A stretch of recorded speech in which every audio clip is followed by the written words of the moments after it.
On day 1, I spawned in as a baby elemental shark inside of my beautiful Shark Reef home. My child, you are different. Just then, the chunk of water around us vanished and teleported away. All of us sharks began to suffocate and panic. Mom, I can't breathe. Terminus's magic actually worked! Finally! Of course it did. Now, eliminate these creatures. Soon, us Endermen won't have to worry about this ocean's water anymore! As Terminus left, the End Captains rushed in to kill us all. I gotta find my mom. I tried to flop towards the water, but Time to end this one! no! In my panic, I sprayed out pure elemental water, causing the captain to teleport away. Whoa, I have elemental powers. I looked over, only to see my mom still struggling for air. Mom, hold on. I tried to swim towards her, but when I got to the edge of the water, I couldn't use my powers. What? I can't control them yet. Fozo, our entire ocean is in danger. You must leave. Save yourself. On day 2, I reluctantly listened to my mom and swam through the ocean, where more chunks of it continued to disappear all around me. Oh no! It wasn't long until I made it to a nearby river. Our ocean is in danger? No, I have to find a way to save it. But as I said this, a fishing hook splashed into the water right next to me. Huh? I swam out of the water, only to see players lined up along the river, fishing for gear. I'm gonna catch some sick fish! Another player cast his hook, and it hit me right on the head. Ah! Hey! Shark! Oh no, time to go! I started to swim as fast as I could as the players began shooting at me with their bows and arrows. Capture the shark! It didn't take long until I reached a part of the river that was blocked by a large wooden dam. What do I do now? While distracted, I was hit by one of the players' arrows. Ah! Because of this, I let out a breath of pure fire that spread throughout the entire dam. Whoa! How many elemental powers do I have? But before I could do anything else, a player threw a potion of poison at me, causing my vision to get blurry. On day 3, I woke up trapped in a small pool in the middle of a tropical beach. Hey, let me go! I need to find my mom. The entire ocean is in danger. Bro, check out this sick pet we caught. Pet? I'm not a pet. You are to them. Huh? I spun around to see a little platypus was in here with me. Yeah, thanks to you, my entire wooden home burned down, and they captured us both. I'm sorry, but I can't be here. I need to get back to my family. I leapt out of the pool while no one was looking, in search of any nearby body of water. Because I was on land, I was slowly losing hearts. But thankfully, a shoreline. I was about to jump in when the platypus stopped. Whoa, it's a fire fin. Huh? There, sitting on top of the castle like a trophy, was a fire shark fin. Wait a minute, were there other elemental sharks? I have to take it in their honor. I hopped over and quickly grabbed the fin. But once I did, something began to happen to me. I upgraded into a larger elemental shark, and my fin turned into a fire one as well.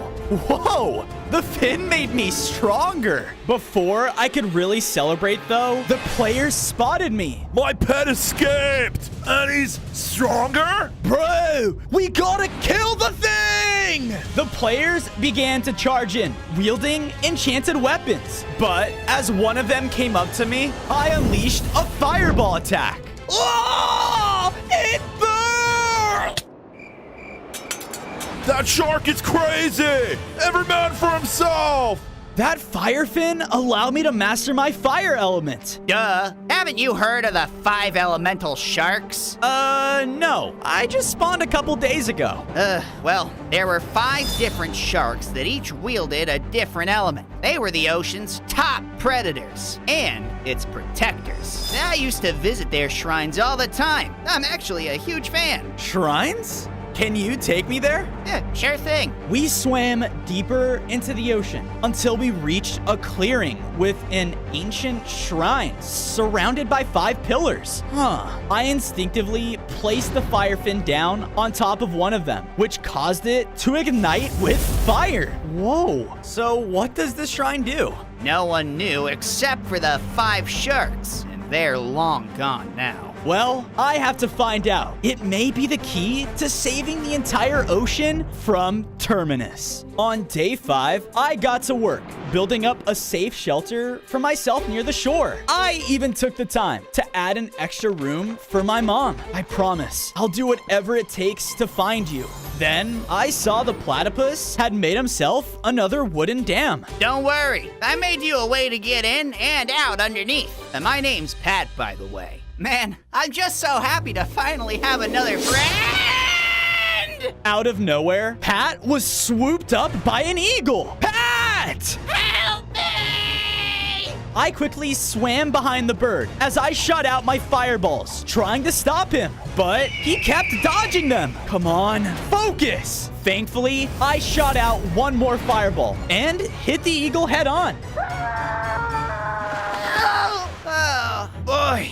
That was close. You're telling me. I looked up from where we were and realized that we swam right up to a completely drained coral reef. And it was full of dying fish. Help us! On day 6, I went around in the water, trying to reach one of them. But all of them died before I could. This is awful. The ocean is being destroyed. Then, at the center of the area, Terminus and one of his generals teleported in. Good work here. Now, any survivors you find are to be prisoners in our stronghold. I continue to grow stronger, and soon the entire ocean will be gone. The stronghold? Maybe my mom is there. I have to find it. Wait, what's that? Ouch! Ouch! Are you a bamboo creeper? No! I'm a jungle creeper! I was just thrown here all the way from the jungle by a kraken! A kraken in the jungle. I don't have time for this. Hey, wait up! It didn't take long for the two of us to reach the shoreline of the jungle. And as soon as we got there, another creeper landed right next to him. Oh, hey, Tommy. Hey, Boom! Got thrown by the kraken, didn't you? Yep. Anyway, gotta get back to it, you know? Kraken ain't gonna kick himself out. Yep, for sure. Wait a minute! You're a shark! Maybe you could talk to him and tell him to leave? I don't know. I'll take that as a yes. Follow me! On day 7, I reluctantly followed Tommy through a winding river until reaching his jungle home. I swam up until the river led to a dead end, which was right in front of their large leader. Whoa! Why did you bring this shark here? You know I'm allergic to those sea creatures. Why do you think we keep that shark tail far away from me? Huh? I looked over and saw that on the opposite side of their fort was the Earth Shark tail. Another elemental shark piece. Hey, how about a deal? If I get rid of that kraken, I can take that shark tail. That shark tail means a lot to me, but fine, deal. Sweet! With that, I swam out of the creeper's fort, swimming straight towards the center of the jungle. Hey, Boom. Hey, Tommy. On day 8, I followed the river just in time to see the large kraken. He was in the center of a jungle lake, swatting at a creeper in the air. That explains a lot. Hey, you! I shot out a fireball at the kraken to catch his attention. What's your deal, man? You belong in the ocean, not here. My entire home was destroyed, drained by those horrible, horrible Endermen. This jungle is now my home. He launched out a tentacle and hit me up in the air. Ah, ow! I was flung all the way up to the top of the jungle trees. Guess better this than the ground. From my new vantage point, I could see the Kraken was enjoying the waterfall behind him. Is he taking a shower? This waterfall is delightful. I think I have an idea. Hopping between the trees, I sent out another fireball directly at the top of the waterfall. But with its impact, I was able to turn the water into cobblestone. Aha! Now will you go back into the ocean? But the Kraken turned around towards me and looked angrier than ever. I can escort you there if you'd like. On days 9 to 10, the Kraken was chasing me through the entire jungle. Ah! Unfortunately, I swam right back to the jungle creeper's fort. Oh no! You brought him here? Are you crazy? I tried everything I could! But as I said this, the Kraken's tentacle slammed into me, hitting me aside. That's when the creeper leader took notice of him. Oh, very large sea creature. Oh no. Achoo! His sneeze was louder than ever. Because of this, the Kraken itself got launched into the air, right out of the jungle. Looks like he got a taste of his own medicine, huh? I guess you sort of got rid of him. Go ahead, take this shark tail. Sweet! I listened to their leader and grabbed the tail. Because of this, I began to upgrade again. I gained 5 more hearts and gained earth legs whenever I stood on land. What the? That's just weird, man. Yep, but hey, I can freely travel on land now. Ah, just like the earth shark. Wait a minute, did you know him? Yes, I did. He was the only shark I wasn't allergic to. Did he ever say anything about an elemental shrine? Ah, the shrine. Him and the other elemental sharks protected it with their lives. At full power, it's said to enhance all the elements within the world. Huh, okay. That's good to know. On days 11 to 12, as I was leaving the jungle, I saw the Kraken was there on the shoreline. Now my home has been taken from me twice. I have an idea. Hey, you. I know a perfect new spot you can call your home. Come with me. With that, I brought the Kraken back to my base to serve as our guard out front. With the job, I also made sure to make him a nice little home as well. Afterwards, I placed down the earth tail on the shrine, causing the pillar to activate as well. Yes! Hey, Fozo! Thank you for giving me a place to stand. With Terminus and his Ender guards everywhere, it's only a matter of days until all this beautiful ocean is gone. Speaking of Terminus, do you know what he's planning? Only days ago, I thought Terminus was just a myth. In Tales, he's said to be the strongest Ender creature known to Minecraft. But he's been hidden in the shadows, waiting for the opportune moment to strike within his stronghold, deep within the tundra. His stronghold is in the tundra? My mom could be there. I have to get her. I began to swim out of the base, but Pat jumped out in my way. Dude, Terminus is ultra strong. You aren't strong enough. I looked back at the elements we had collected so far. With the rest of the elements, I will be. But if there's any chance in saving my mom, I am taking that risk. On days 13 to 14, I made it to the closest tundra in search of Terminus's deadly outpost. Traveling like this will never be normal. It wasn't long until I reached an icy shoreline where I saw a group of penguins. A shark with legs? You look ridiculous! Yeah. With the burst of my fireball, all the penguins scattered away. He shoots fire! I repeat, he shoots fire! Ignore them. I turned over to see an amber guardian freezing in the icy cold water. They've been making fun of me for days. Wait, why are you in the middle of a tundra? My entire home was recently taken over by large, scary machines. I was kicked out and forced here. I'm so sorry. By any chance, have you seen any large, scary outposts around here? Why, yes, it's just over there. After making it over a hill, I saw that in the distance was Terminus's stronghold. Endermen were all throughout, patrolling the entire area. Bingo. Hey, and I promise I'll make it back and help you take back your home. Oh, thank you. If you really do, a very rare prize awaits you. On days 15 to 16, I snuck my way inside of Terminus's stronghold, barely avoiding a couple of patrolling Endermen. Ooh, too close. After I was inside, I passed by a hallway where they held caged sea creatures who were slowly dying from lack of water. They can't breathe. Oh no, I better hide. Strange. That was close. Just as I said that, I heard a familiar voice call out to me.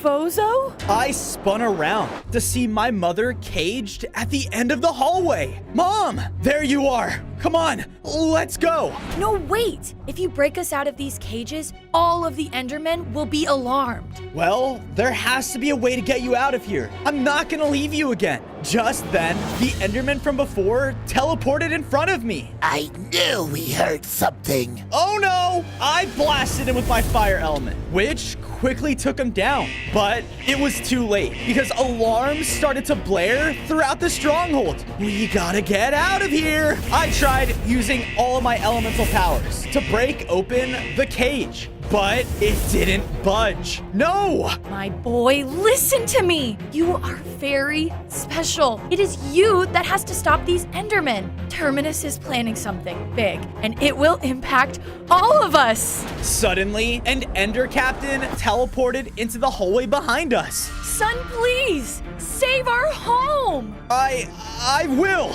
The Ender Captain came rushing forward to attack, so I turned and began to run at him as well. He was very fast and had a large, deadly blade to slice me with. Ah! I used my earth element to make a wall which blocked him from hitting me, but he just teleported over it. No, he's too strong. Looking around, I saw the Enderman I killed earlier had dropped an Ender Pearl. I think I have an idea. I ran over and grabbed it, throwing it out of a window as far as I could. No sea creatures will escape! The captain rushed up and tried to hit me again, but I teleported out just in time.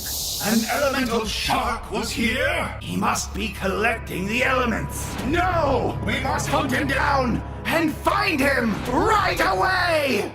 On days 19 to 21, I teleported far outside in the tundra. No, I couldn't save my mom again. Out in the distance, I watched as Endermen began running out of the stronghold. They must be searching for me.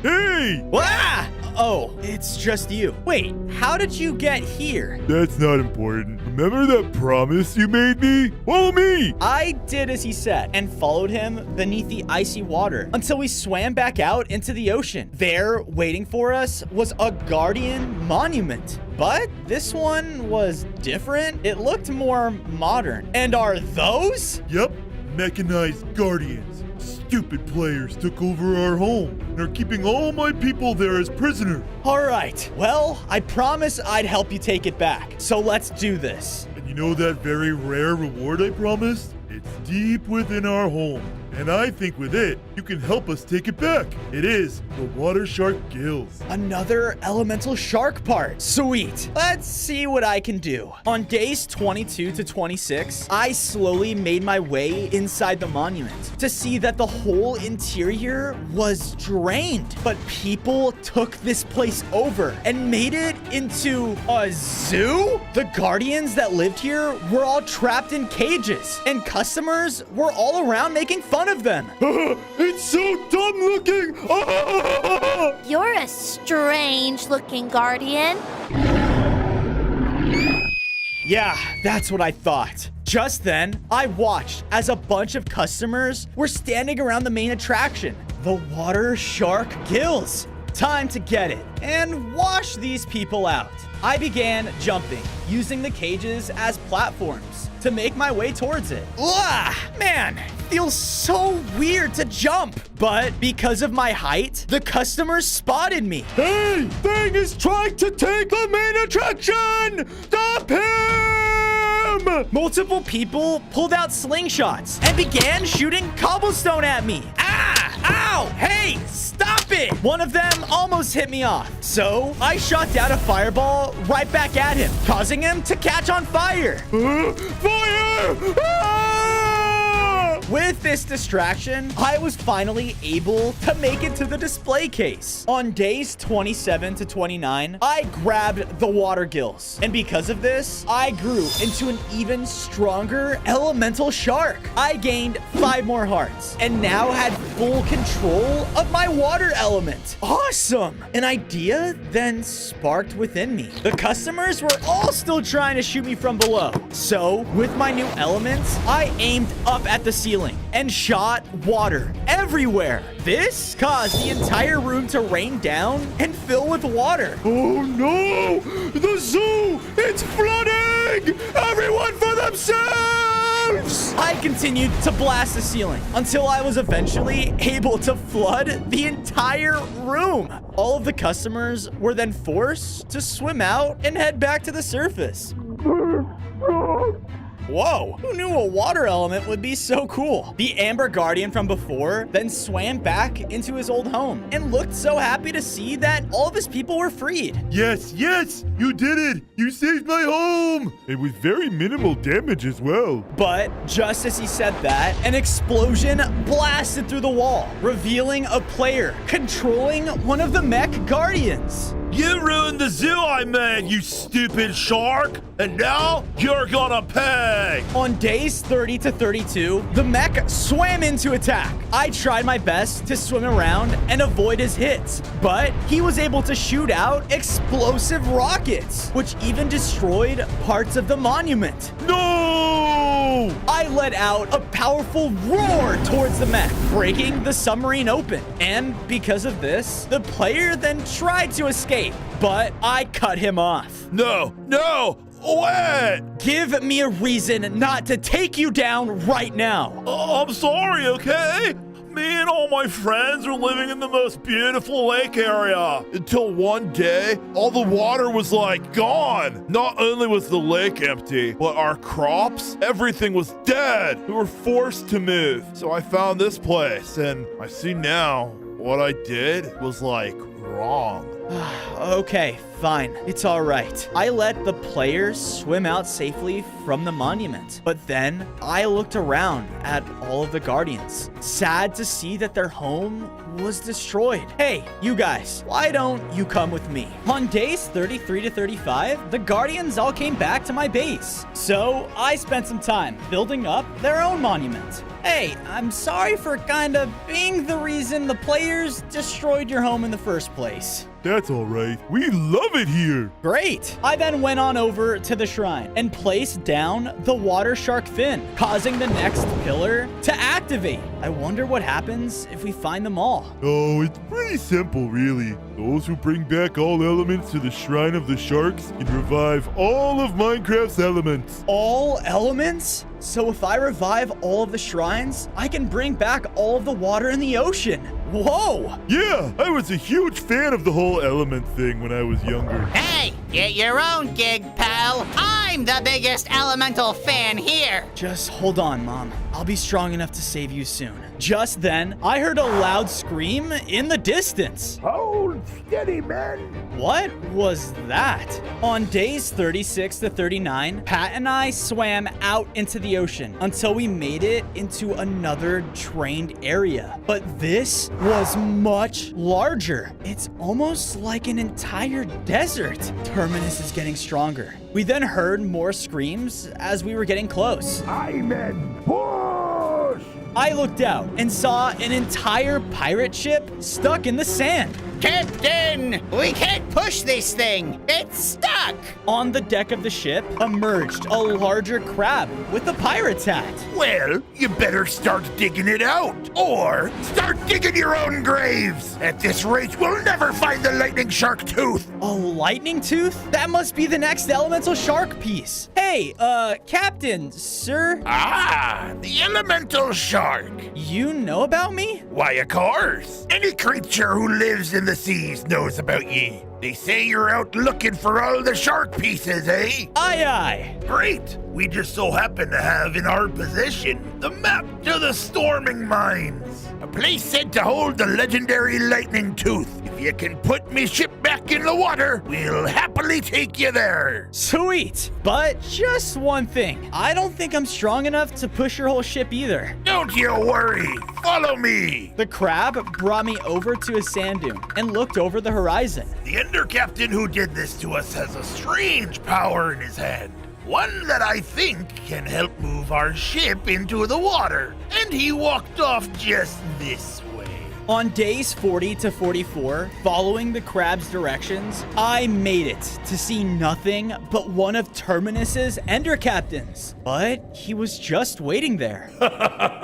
He said you'd come. Huh? You know you can't stop Terminus, right? His plans have been in motion for decades, centuries. And now I'm here to make sure a little wannabe elemental shark won't ruin my commander's plans! The Enderman launched a large clump of the surrounding floor right at me. Whoa! You have a magic hand? We began to fight as he kept hurling chunks of sand and coral at me. So I tried to get in close, but right as I was about to hit him, he teleported away. Right, he can still teleport. Of course. However, using my earth element, I was able to make a wall of earth to block his following attacks. Okay, come on, Fozo, think. Think! What a weak little shark who can't even save his own mother. What did you just say? He threw another chunk of earth right at me, but I dodged it and shot at him with a beam of water. Oh yeah, that's their weakness. The captain angrily came in close to slash me, but I had an idea and summoned a bubble of water right above him. Because of this, he began to take damage and drowned. Yes, his ender hand dropped to the ground. With this, I'll be able to move that pirate's ship. But just then, Terminus teleported in, hovering above me. I was about to fire at him without hesitation, but a sudden blast of energy shot out, and the ground around me began to change into end blocks. I feel so weak. You may have been stronger than one of my captains, but don't think for a second that you are stronger than me. I am a true Enderman, the strongest of all the species. This world had to give us a weakness, but once all this water is gone, we will have none. He unleashed a cube of pure ender energy that came flying towards me. Ah! But why? Don't you realize what you're doing to the world? No one can survive without water. No! To me, water only kills. It's killed countless of my kind, including my father. He unleashed another attack so powerful that it began to pull me in. But with my new Ender Hand, I summoned a sphere of blocks around him, giving me just enough time to escape. Run while you still can. Sir, your power, it's almost ready. Yes! Yes! On days 48 to 52, I made it back to the crab's ship. Hey, I got the magic hand. Alrighty then, use it! I pointed it at the ship, causing it to lift up in the air. Whoa. Hey, easy does it now! Right, sorry. I carefully set the ship back into the ocean. Sick. All right, now give me the map. About that. Huh? Two of the pirate crabs grabbed me with their claws and shoved me off the deck. Hey! Hey! Hoist the sails! Let's get out of here! The ship instantly began to sail off. Get back here! Look at him trying to keep up. Aye, sorry, matey. You should never trust a pirate. Fire! They shot me with a cannon and hit me, knocking me back. Oh, come on! Seriously? Don't worry. Look what I got. He threw over the map to the storming mines. Wait, you took it? Pat, you're a genius. From there, Pat headed back to base as I swam off, following the map right to an abandoned mine. The elemental lightning tooth is here. Hello? Anyone home? No one answered, but I saw a light glow from one of the nearby mine shafts. That's not creepy at all. On days 53 to 56, I headed deeper into the mines to find a cavern with a large skeleton of a creature. What is that? I turned around, and right behind me was a group of skeletal miners. Ah! I ran away deeper into the cavern, almost running into another one. What the? They pushed me down to the deepest part of the cave, hitting me right next to the giant skeleton. Ow! Anyone who enters this mine shall be cursed. Wait, what? Cursed? I looked up, and there, standing high in the cavern, was a mining chief. Look, I come in peace. I'm just here to find the lightning tooth. Those who come to this mine only want it for its treasure, for pure greed. More of the miners began to shamble towards me. No, wait, it's not greed. I'm doing this to save people, to, save the ocean. Is this true? Yes, I promise. Suddenly, a loud roar echoed through the cavern, and with a crack of thunder, the skeleton in the floor became a massive electric eel. Whoa, that's bad news. On days 57 to 59, all of the miners cowered in fear as the eel looked down on all of us. Don't hurt us! It was him! It was him that awoke you, not us! Not cool, man. The eel roared again, causing the entire mine to shake. It's gonna collapse! All of the miners began to run out the exit tunnel. But just when I tried to follow, a blast of electricity hit me from behind. Ow! The giant eel phased through the ground and rose in the middle of the mines. And all of the miners were so scared of him. Who has come to take my lightning tooth? It's not yours. That tooth belongs to the elemental sharks. Didn't you hear the miners? All who come here with the intentions to take are cursed to stay here forever with me. We are so sorry, Great Eel. We won't let anyone disturb your rest ever again. But the eel angrily struck out and killed the chief. Yeah, let's just keep our mouths closed. Hey, this is between you and me. So be it. I jumped into the water around the eel, and his attacks were so powerful. He even began to make a storm in the sky above. I blasted him with my fire element, hitting him head on. Because of this, he shot an attack out that caused the miner to fall in the water. No! I swam over and pushed him out of it. But because of that, I was now extremely low on hearts. If you die here, you'll be under my control for eternity. I am not dying here. I blasted him back with more of my elements. And then I remembered the tooth. I focused an attack, aiming right towards his teeth. Because of this, it caused an explosion that took him down for good. Yes! There, in the middle of the water, fell the lightning shark tooth. I grabbed it, causing me to upgrade again. I gained 5 more hearts, and my body was now filled with electricity. Woohoo! I then looked over and saw that the mining chief was now alive. Wait, what? Oh yeah, like the eel said, a curse is immortality, you know, so we kind of have to like live forever or whatever. But thank you. How can we pay you for getting rid of that beast, huh? I think I have an idea. On days 64 to 68, I brought the group of the miners back to base with me, quickly building up a new and improved mining shack on the shoreline for them. Thank you again, Fozo. It's time we get back to what we're all good at, mining. Glad I could help. From there, I went and put the lightning tooth on its pillar, igniting it as well. Whoa, it's almost complete. Just one more to go. Hopefully you find it soon. But first, I gotta show you something. I went out with Pat until we reached the shoreline where I first met him all of those days ago. But all of the water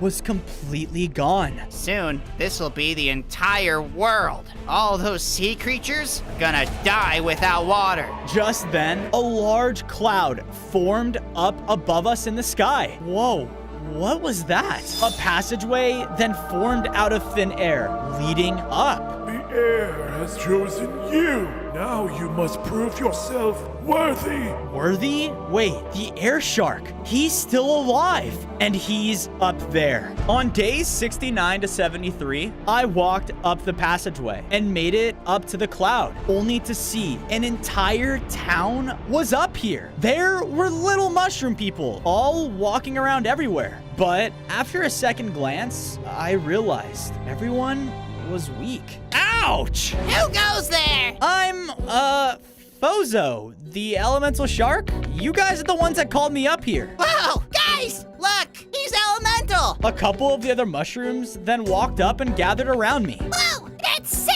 What elements do you have? Look, I can show you guys all later, but right now, I'm in search of the air shark. A sky beast is what you're after? Ha, yeah, good luck. Huh? What are you talking about? I followed the mushroom deeper into the town until we came across an ominous temple door. The sky beast resides within these temple doors. They lead deep within the cloud carrying our kingdom. However, they open very rarely and only when it's raining and storming everywhere. But because of those stupid Endermen, it's barely even sprinkling anymore. Well, there has to be a way I can open these things, right? Huh. You know what? Just leave it to me. On days 74 to 77, I began to climb up the kingdom's tallest tower. From here, I tried to use my new lightning element to summon a deadly storm. All right, I summon thy lightning! Rah! Ah, come on, man. You're gonna need a lot more energy than that, and also copper. That's it. I went around the town and showed off some of my cool elemental powers to the mushrooms in exchange for some copper. You can burn fire! What? No, it's more of a... Whatever. Here you go. With my new resource, I built lightning rods throughout the area, everywhere on the tower. Okay, round 2. Let's see if this works. Because of the lightning rods, I had more energy than ever, causing a storm to shoot down over the entire cloud. The mushrooms in the town began dancing with happiness after seeing it rain again. And when I looked over to see the temple, its doors had finally opened. Whoa, great job! You're an awesome yet very deadly fish. Thanks for all of your help too. With that, I headed inside of the temple. On days 78 to 80, I walked through the torch-lit hallways. So, the shark has made it to me. Follow the halls. Yep, I was already doing it. It didn't take long for me to reach a room, which quickly opened to an ocean maze. Complete the maze and prove yourself as a worthy shark. Is me being elemental not enough? Begin!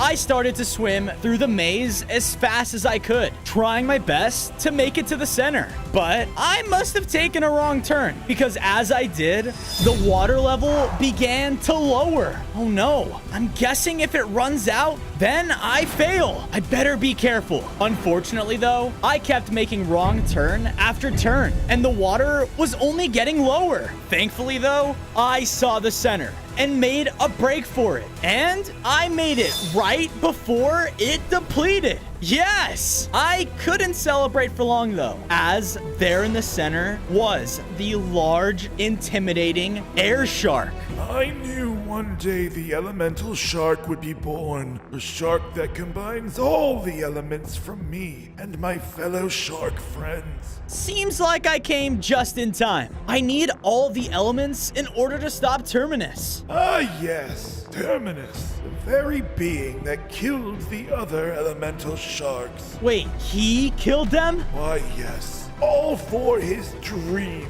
We stood in his way, but none of them were strong enough to take him down. Not one. But maybe you are. Well, I have to try. If you wish to obtain my air element, then you must promise to have great courage and bravery in my old age. My cloud kingdom crumbles by the day. I promise. I will do everything in my power to save all the creatures in the world from him. Very well, then. Accept my air heart. Wait! In a surge of speed, the air shark flew up into the sky and spun the winds around himself. Once he was high enough, a bright light burst out from him as the air heart dropped down before me. Finally, I can be with my friends. Thank you. With that, I collected his air heart, upgrading once again, mastering my air element. And I was now a full-on elemental shark. Oh, yeah. On days 86 to 90, I was making my way back to base when I heard Terminus up ahead.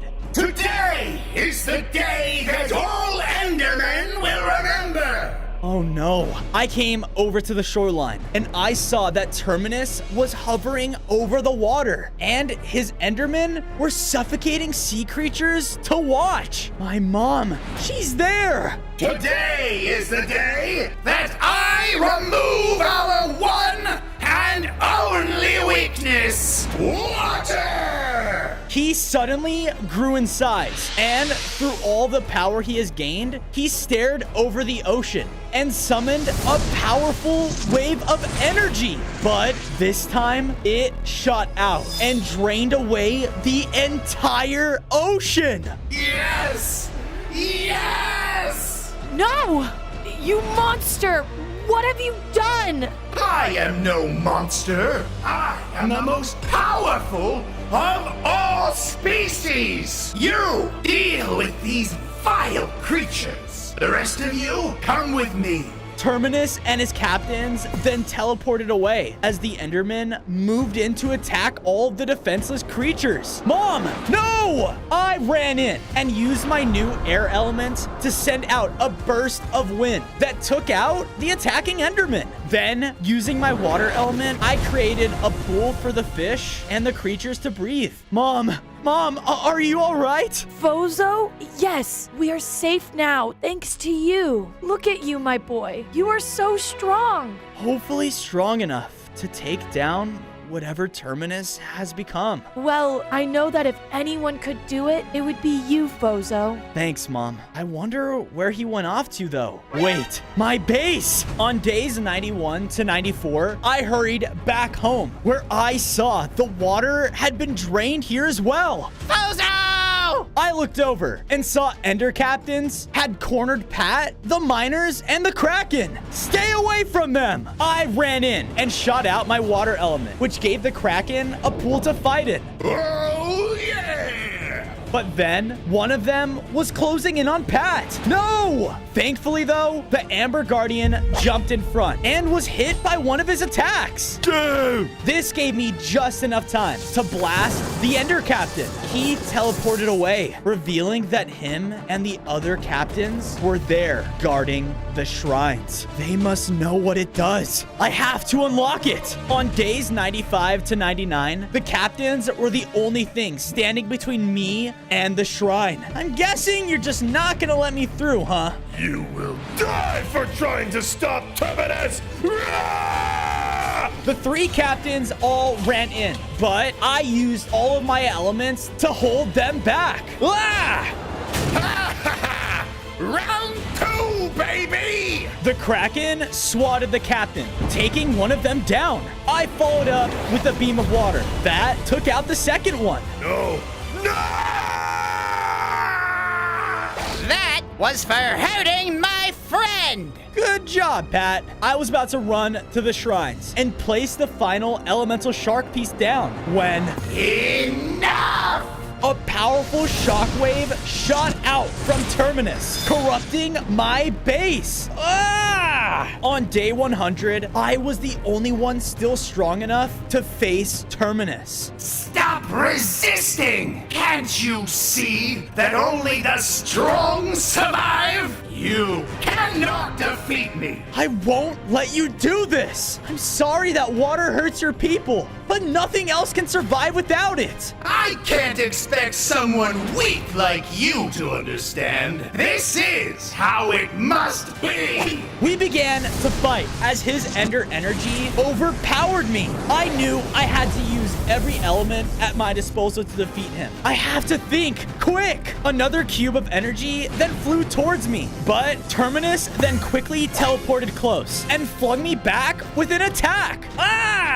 It's just as I said, you're weak, and the weak always lose! I'm sorry, but I think you're the weak one. What? In his anger, he teleported forward, but I countered with a water beam attack, hitting him head on. This gave me an opening to place the air heart on the final pillar, which caused the entire shrine to activate. The central shrine in the middle of my base opened up, and coming up from it was a huge geyser of water. It bursted and flooded the area, refilling the entire ocean. Yes! No! Terminus was stuck in the water, which finally took him down for good. And the entire ocean was restored the way it should be. On day 1, I spawned in as a baby elemental dinosaur, sitting high up inside of my beautiful dinosaur valley. I looked around and noticed 5 other eggs that were surrounding me, each representing an element. Whoa, are these my brothers and sisters? Small meteors then suddenly appeared in the sky and started to shoot down on all of my dinosaurs.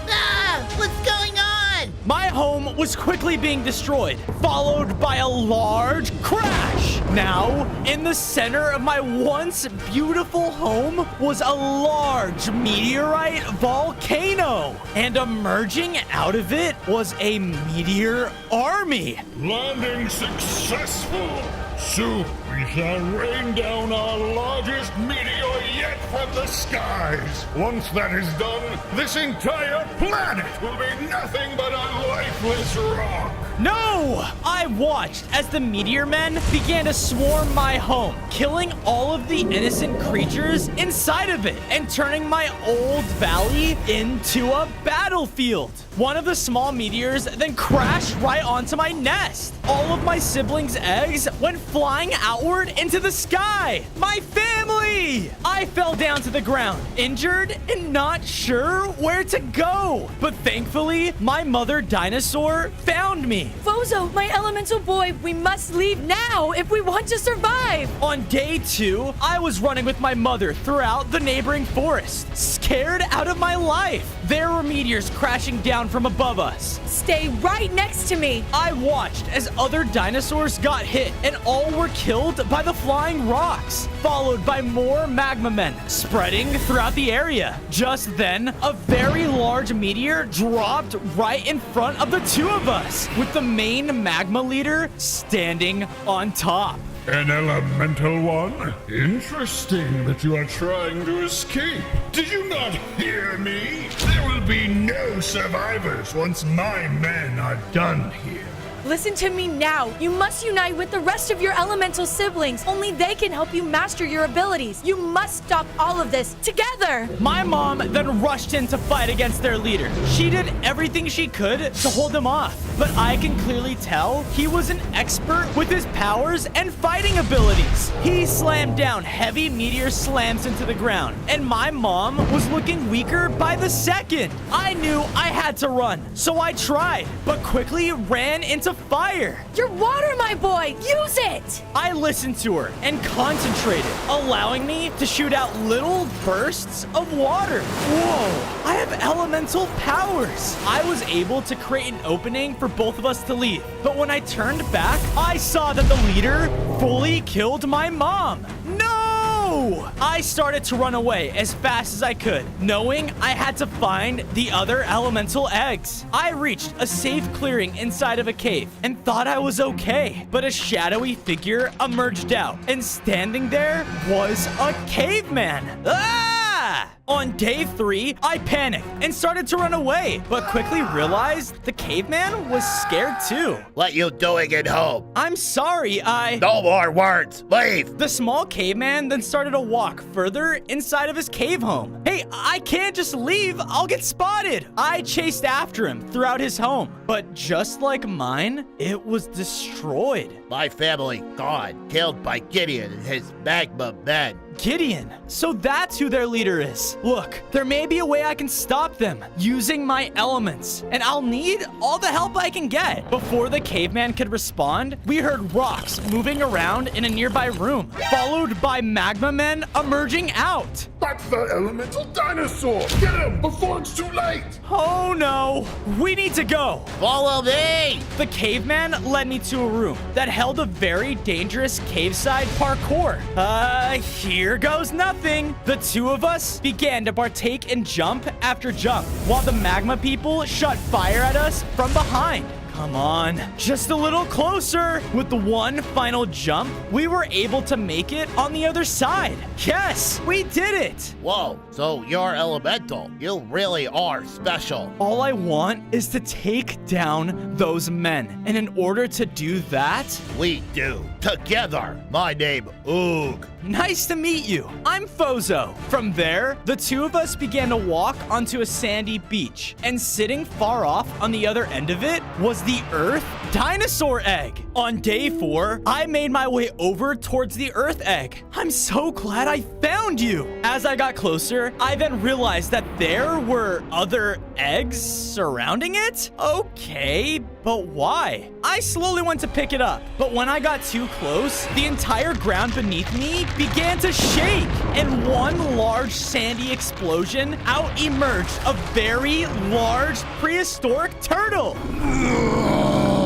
Stay away from my children! The turtle began to attack at me. Ah! Stop! He had very powerful slams and would even spin very fast to shoot out coconuts at me. Knock it off! I tried my best, but there was only so much I could do with my minuted elemental powers. With one final hit, I was knocked right next to the Earth egg. Wait a second, that egg, it's not mine. Yeah, it's my sibling. My apologies.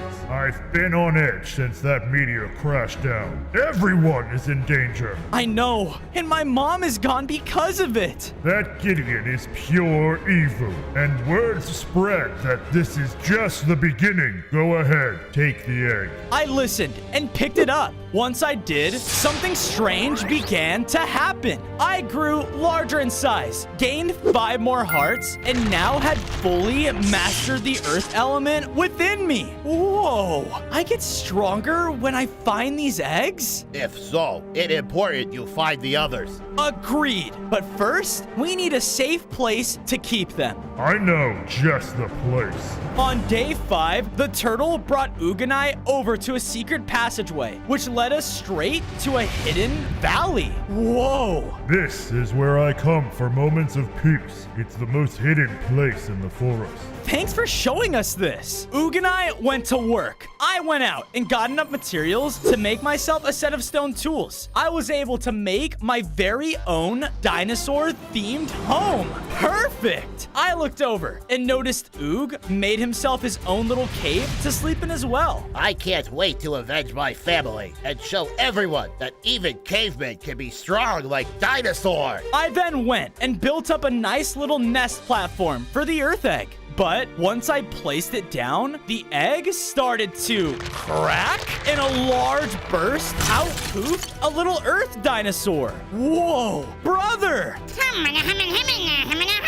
My little Earth brother then used a special ability, shooting himself high up in the sky. Wait, I have Earth powers too. I use my newfound powers to help bring me up to the top with him. This is amazing. Since we were so high up in the sky, I was able to see a monkey. He was running away in the nearby forest from a couple of the magma men.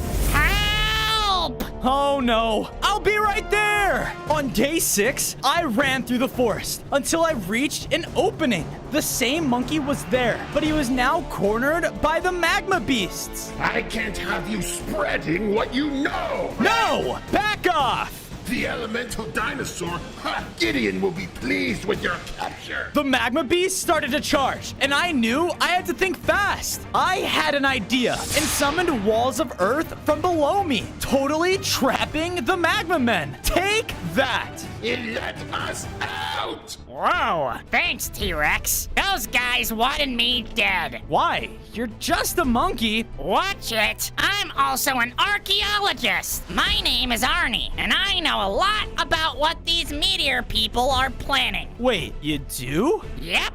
Follow me. I followed Arnie until we made our way back to Gideon's main magma volcano. And standing there at the entrance was Gideon himself.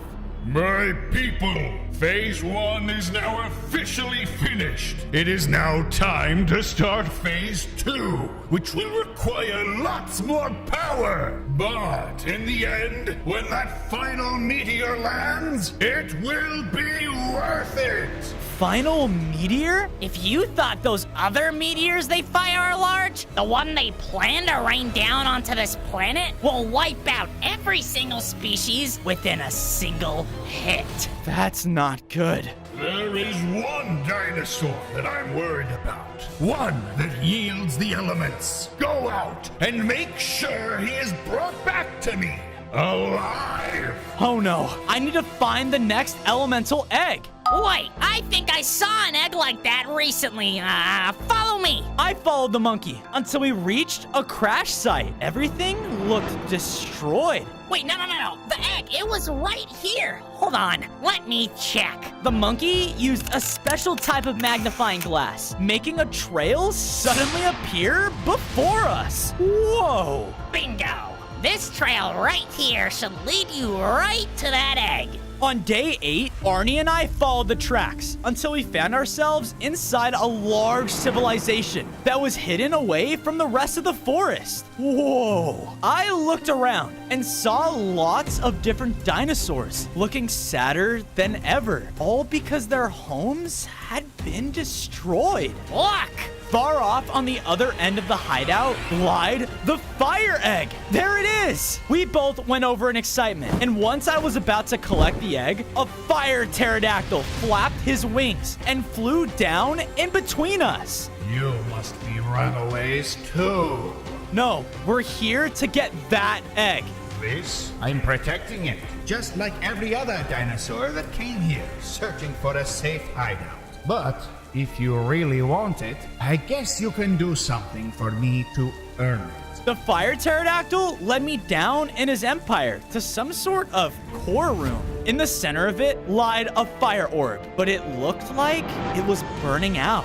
This core, it used to keep this entire place running, but with the increase in dinosaurs, it's harder than ever to keep the flame alive. Go out and retrieve the never-ending flame for me. Then I shall give you the egg. On days 9 to 10, I went out searching for the never-ending flame. The pterodactyl said it would be here, but where? I then realized that I was standing over loose gravel. Oh no!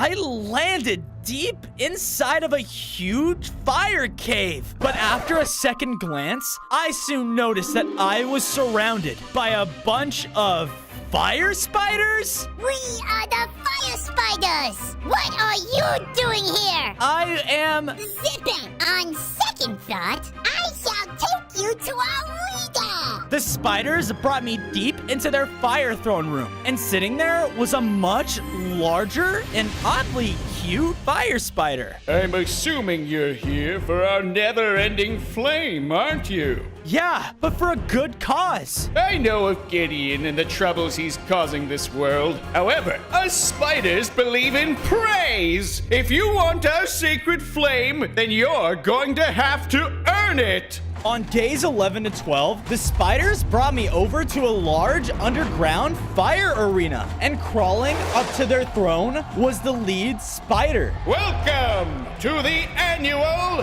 Fire Spider Build-Off! The what? In this competition, both teams will compete to build the best statue of me!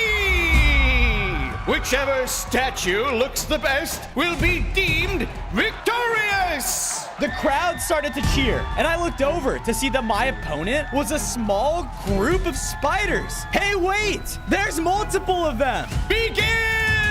The opponents quickly started to swarm around their build. They worked so fast together. I went as fast as I could, trying to build up my statue, but I was falling behind. Wait, I have an idea. I used my earth element to quickly make pillars that allowed me to build even faster. And done. Wow, that looks just like me. You win. You win. You gotta be kidding me! This sucks! Yes! With my victory, the lead spider led me into a room, and inside, hanging on a gigantic web, was the never-ending flame. I went and picked it up. Perfect! On days 13 to 14, I brought the never-ending flame to the fire pterodactyl.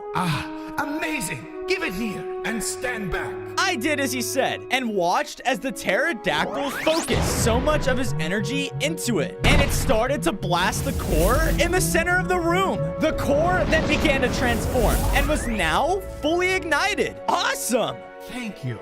You may now take the egg. I ran over and happily grabbed my fire sibling's egg. This caused the fire element within me to well up and grow in power. I gained 5 more hearts and now had mastery over my fire element. Sweet! Hopefully with this, you can stop Gideon. He is truly hurting all of us. I don't know how many more dinosaurs I can keep safe here. You know, I think I have an idea. On days 15 to 16, I decided to help the pterodactyl by bringing some of the dinosaurs back to my hideout. With Arnie, of course. I wasted no time gathering materials and building up a house for all of their liking. Thank you so much. No problem. I then went over and built Arnie his very own research site for all of his archaeology needs. Wow! Thanks, Fozo! You know, if you ever see meteors lying around, grab me a sample and I'll see if I can make you something with it. Yeah, I'll be on the lookout. I then went over to place down my fire sibling's egg next to where I put the others. When I did, it hatched and a baby fire dinosaur came out. My brother!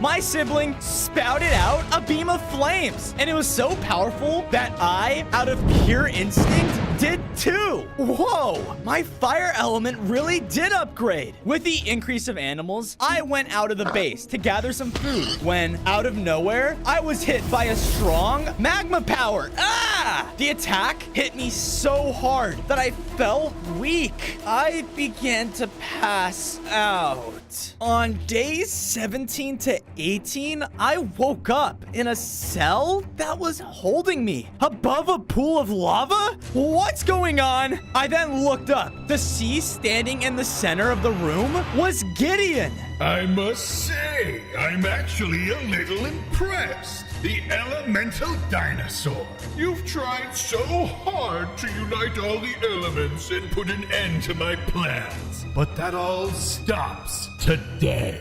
You killed my mother! You've been hurting all of the dinosaurs for no good reason! Why? Silence! Gideon slammed the ground, and I felt the impact all the way from my cage. The meteor Fireman and I have never had a planet to call home. So why should you? I'll make sure that you don't when I'm done here. He then slammed his hammer down again, and this time the blow was so strong that it shattered the bottom of my cage. Ah! Wait, I'm not taking any damage? My fire element, I'm lava-proof. No, impossible! I use this moment to swim down and away from Gideon through the lava. On days 19 to 21, I surfaced in a pool of lava outside of his empire. That was close. Just then, I heard voices approaching. Go! Search every exit now! Oh no, I gotta go. I started to run away, and as I ran into Ook. What are you doing here? Ook, happy you alive. I came to tell you. I think I know where Water Egg is. You do? Lead the way. It took a bit of time, but Oog eventually brought me to a tropical beach, with some strange pillars rising out of the sand. What in the world could these things do? Suddenly, water began to flood in, surrounding us, and a terrifying water monster emerged from within.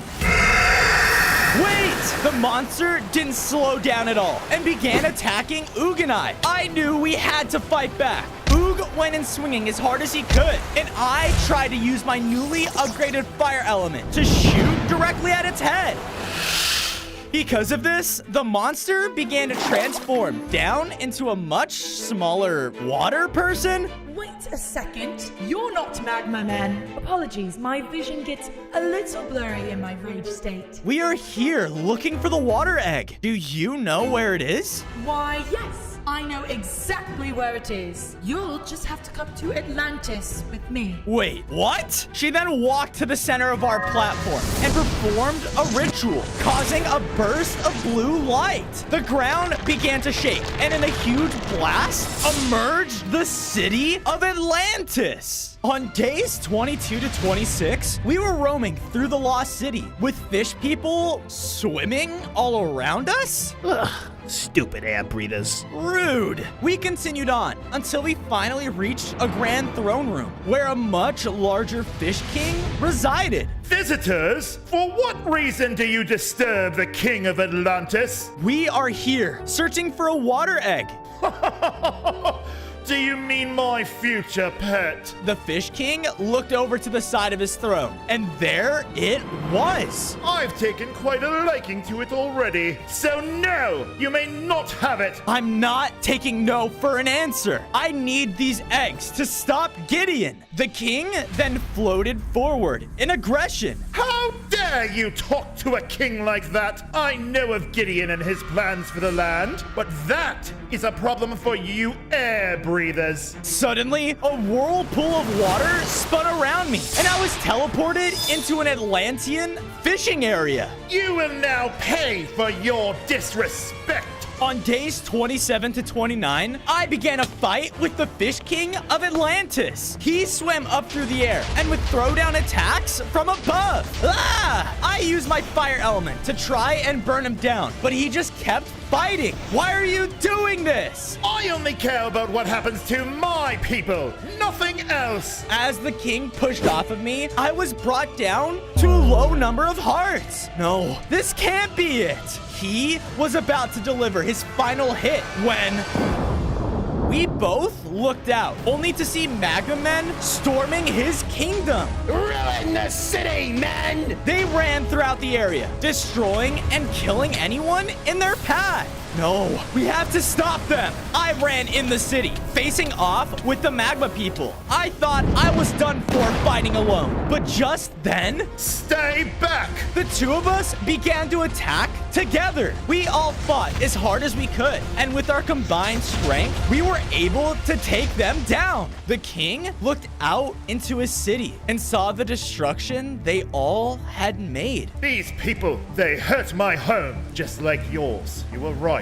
Even in the oceans, we are not safe. We all have to work on stopping him together. On days 30 to 32, we went back to the throne room, and the Fish King presented me with my water sibling's egg. I grabbed it, and because of this, I felt the element of water flow throughout me. I gained 5 more hearts, and now had mastered the water element. Fish, you will accompany the elemental dinosaur on his journey and make sure he is on the right path to stop Gideon. That is a direct order from your king. Yes, my king. I've got my eyes on you. We started to head back to my base, but as we were leaving Atlantis, we came across a crashed meteor. This is perfect for Arnie. I went over and collected a couple of pieces. Hopefully with this, he can make something good. On days 33 to 35, we made our way all the way back to base safely. I collected enough material from Atlantis that I was able to build him up a nice aquatic home in our lake.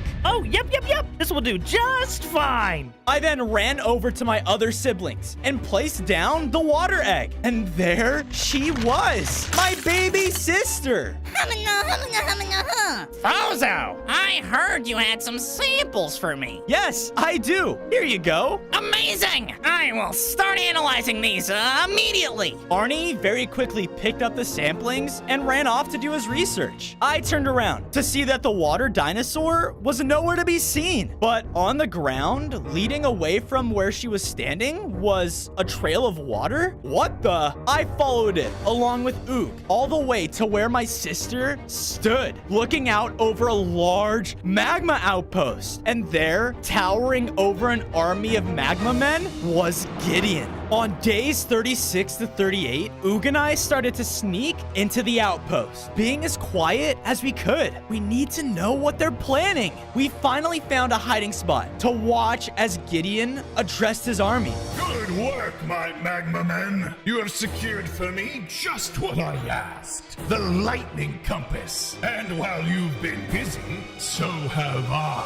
As he shouted out, he slammed down his weapon, which caused him to grow in size. That is not good. Bozo, they have lightning compass. Which probably leads to the lightning egg. Now, build the beacons, my magma men. Once they are complete, we will reduce this planet to rubble. Beacons? What is he planning? We gotta find that compass. Ook and I snuck around the outpost until I finally saw it. Look, up there! At the top of the tall tower lied the lightning compass. But spiraling up inside of it were tons of platforms. Okay, keep guard. Here goes nothing. I began to parkour up the tower, but after a few jumps, I heard a click from under my feet. What the? Suddenly, rising from the floor at the bottom of the tower was a large fire creature directly in front of Ook. Oh no. On days 39 to 41, Ook was face to face with the fire creature while I was trying my best to climb up the tower. A magical barrier blocked my path, and the creature wasted no time to begin to attack. I gotta hurry. I was jumping as fast as I could, while Ook was getting overwhelmed. The creature's attacks were just too much for him. Ook just kept getting launched back, hit after hit. Ah! Oh no. Ook! Just when I thought the fire creature was going to land a final blow, I saw him begin to grow. He was now a much stronger adult caveman. Whoa! They continued to fight, but this time, the fire creature's attacks were barely even scratching him. I finally made it to the top of the tower and collected the lightning compass, just in time to see Ook take down the creature. Whoa! You're so much stronger now. Oh yeah, I did it. Yeah, you did. On days 42 to 44, we made it out of the outpost and separated as I began to follow the lightning compass. I knew I had to continue onwards, but before long, I stumbled across a desert dinosaur village. It was full of armored ankylosauruses, but something felt off. Please don't hurt us. What? No, I'm not here to hurt you. I looked around at all of the other dinosaurs, and they all looked so tired and weak. What happened to you all? Our village has not gotten water in days. As I looked around, I saw every watering hole was dried up. Oh no, why? Follow me. On days 45 to 47, the Ankylosaurus led me to a rocky monument just outside of the village. A pharaoh lives in these lands who would regularly bless our village with rain, but recently he has stopped. That's awful. I need to help you guys. I walked onto the monument and had an idea. I concentrated all of my power on my water element and unleashed a geyser of water that shot up into the sky. Come on. Come on. Clouds darkened above the dry desert and it began to rain. I looked over into the village and its watering holes filled up rapidly. I did it. What's going on? The storm clouds above started to unleash multiple bolts of lightning down onto a desert temple. What is that? I then looked down at the lightning compass, and its dial was pointing directly towards the temple. Well, I guess I know where to go next. On days 48 to 50, I made my way towards the temple, and as I got closer to the entrance, I heard more cries from someone inside. Where could it be? I continued inside, reaching a chamber where I saw the lightning egg. But sitting on a throne beyond was a pharaoh? I am in grief, visitor. Leave me at once. The pharaoh stood and began to walk towards me, weapon ready. No, wait, I came here because... I said leave. He rushed in out of anger, shooting out powerful lightning attacks. I had no choice but to fight back, but I could tell he was in pain. The pharaoh would use his weapon to summon pillars that would attack me and push me back. Ah! Go away! My son is lost. I have no time for this. So that's why you aren't bringing rain to the dinosaur village. You've been looking for your son? I have no idea where he went. All I want is for him to be safe. All right, Pharaoh, how about a deal? I'll find your son if you give me the lightning egg in return. I agree to your terms, visitor. On days 51 to 53, I went out and searched the desert for any sign of the pharaoh's son until I saw a huge magma maze. The lava from it was slowly seeping outwards and towards the desert. Could he be in here? I ran into the maze without a second thought, jumping through obstacles and searching my best. As I continued on, I spotted a powerful looking magma minotaur. Where are you little pharaoh? So, he is here. I gotta find him first, but I can't be spotted. I kept going through every part of the maze when I noticed that a part of the wall was cracked. Using my earth element, I forced the crack to open wider, revealing the younger pharaoh.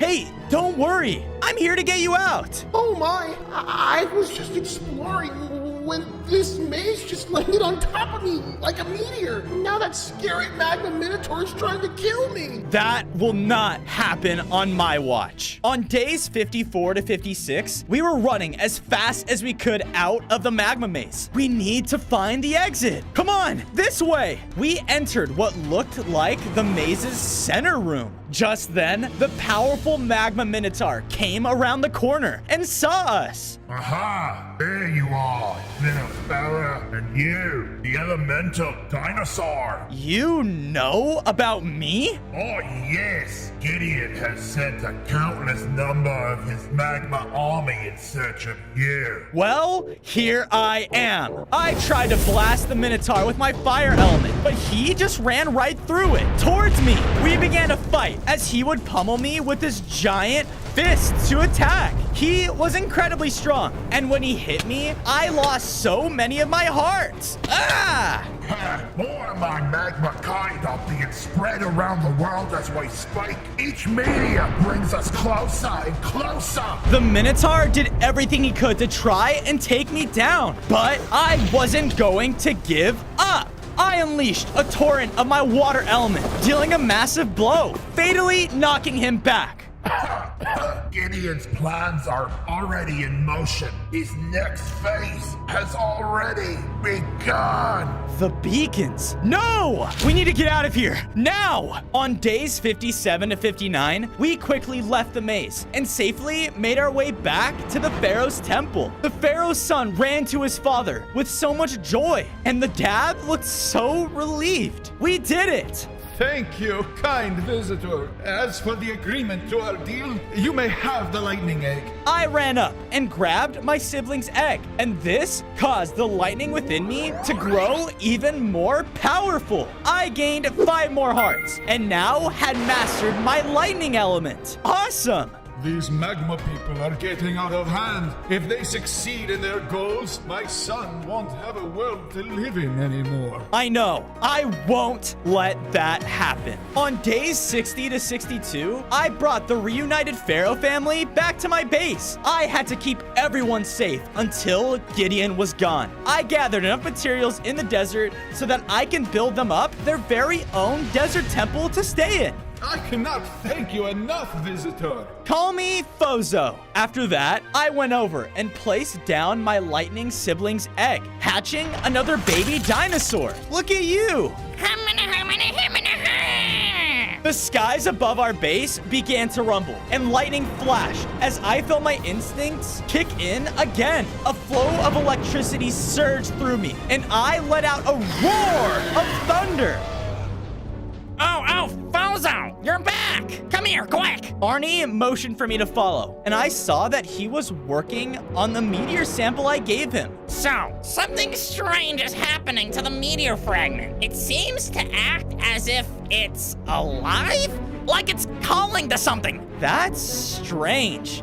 Yes, very. Here, why don't you give it a try? I made it into something a bit more pocket-sized. I picked up the meteor fragment, and because of this, I was pulled away into a dark vision. On days 63 to 65, I was pulled into a strange starscape area. Am I floating in space? Suddenly, appearing out of thin air was a huge person that looked like was made out of stars. Welcome to my realm. Your realm? What? Where are we? And who are you? I am the stars around you. I am the galaxy. Whoa. I have brought you here to aid in your quest to stop Gideon before he succeeds in his efforts. Why do you care? Why help us? He has destroyed many planets out of pure jealousy of his own. If we don't stop him, then not only your planet will be destroyed, but countless others after. And as the dinosaur that wields all the elements, you must be the one to stop him and save the world. With a wave of his hand, the galaxy created an image for me to look into and see a snowy tundra. This area is not far from where you are now. Go there, and you will find your ice element. Now save the planet, dinosaur, and stop the Magma Men. On days 66 to 68, I left my base and was searching for the tundra when the air around me started to heat up and the sky started to turn red. Far off in the distance, I saw him, Gideon. He was standing on top of his empire, surrounded by glowing red beacons. He started to grow even larger in size as he called out, Yes, yes! The meteor shall be here soon enough! I looked up and saw that in the red sky, a giant meteor had appeared. No, I have to stop him now! I rushed in towards Gideon, but he had multiple Magma Men guarding him. Out of my way! I used my newly upgraded lightning element to take out all of the magma men in one blow. But the flash of electricity alerted Gideon. Gideon jumped down, leaving his post, causing him to shrink down to normal size. It seems the elemental dinosaur has finally decided to show himself. Are you going to run away again or die? He charged in and struck the ground with his hammer, causing a massive eruption of earth and magma. He was extremely powerful and began to attack me with all of his strength. I tried to fight back, but he was far too strong for me. I can't take him down. Is this it? Leave him alone! Out of nowhere, a chunk of ice flew in the air and hit Gideon, causing him to freeze in a chunk of ice. Whoa, where did that come from? I looked back and saw a snowy golem coming towards me. Hurry! We don't have much time! That won't hold him for long! On days 69 to 71, I ran, following the golem into the snowy tundra. When we were far enough, I took a second to look at my surroundings and noticed almost everything was destroyed. Those magma men have shown me and the people of this tundra no mercy. This place used to be a frozen paradise, but now we will be lucky to survive another week. I saw more golems that looked so weak and hurt. Their home is almost completely melted. We continued walking deeper into the tundra and to the base of an icy mountain. I came looking for you because I heard about the elemental dinosaur being the only hope for saving my home. So, why did you bring me here? Up there, high on the mountain, is the ice egg I know you are looking for, but it is guarded by an ice dragon. On days 72 to 75, we journeyed further up the mountain until I saw a point where the path reached over and beyond an ice chasm. As I continued to walk on the path, I felt the ground start to crack below me. Ah! I jumped back and watched as more blocks began to shatter. This is where I leave you. The rest of the path is your own. Okay, here goes nothing. I began to sprint forward as fast as I could over the chasm as ice cracked all around me. Parts of the path were evenly split apart, and I had to jump between them. Whoa! Almost there! With the one final jump, I leapt towards the final part of the snowy path and just barely made it. Yes! In my excitement, I didn't even realize that I ran up right to the entrance of a large den, and seemingly awoken by my presence was the ice dragon right next to the ice egg. On days 76 to 80, I stood face to face with the ice dragon. Have you come here to slay me? No, I came here for that egg. Ah, yes. I am the protector of these lands. I would do anything to keep those golems safe. So, we're in agreement then. Yes, you will need all of the power you can get to stop Gideon. But who's to say that you will even win with the mastery of the ice element? I've come too far to not try. Oh, very well. But first, the dragon leapt forward, landing right in front of me. You must be deemed worthy! On days 81 to 85, the ice dragon took to the skies and began to charge at me. He would shoot his icy breath, damaging my health a lot. Ah! Knock it off! I tried to fight back, shooting back every element I could. Even my fire wasn't hurting him? Come on! Not only did he summon gusts of icy cold snow, but he would also knock me back with his roar. You think you are worthy? I am! My inner rage began to build up. I knew that all of these people were counting on me. I can't let them down! I shot out my lightning straight at the dragon, hurting him a lot. Then, while stunned, I would shoot him with blast after blast of fire. Take that! With one final hit, the dragon admitted defeat. You are worthy! With his permission, I went over and picked up the final ice egg, transforming me into a fully elemental dinosaur. I gained 10 more hearts and felt stronger than ever. I did it. On days 86 to 90, I was making my way home. But as I took quick notice of the terrain all around me. The skies were very red, and the meteor was now about to hit our world. No. I need to stop Gideon, and I need to do it now. On days 91 to 94, I rushed my way back home, only to see all of the animals freaking out. Bozo, the meteor, it's about to hit. None of us will survive that impact. I know, which is why I'm going to go and stop him. I hurried back and placed the egg with the rest of my siblings. Once I placed it inside, it hatched, only to reveal the final elemental dinosaur. I looked around and saw that all of my siblings had now been united. Now that all of you guys are safe, those magma men are done for. I was about to leave, but then noticed that all of them began to form around me, each bursting out a beam of their element. What are you guys doing? In a huge elemental burst, I grew even larger and was now a massive elemental dinosaur. Awesome! Bozo, we must leave now! On days 95 to 99, Oog and I rushed to a clearing, only to see Gideon's main empire had fully taken over my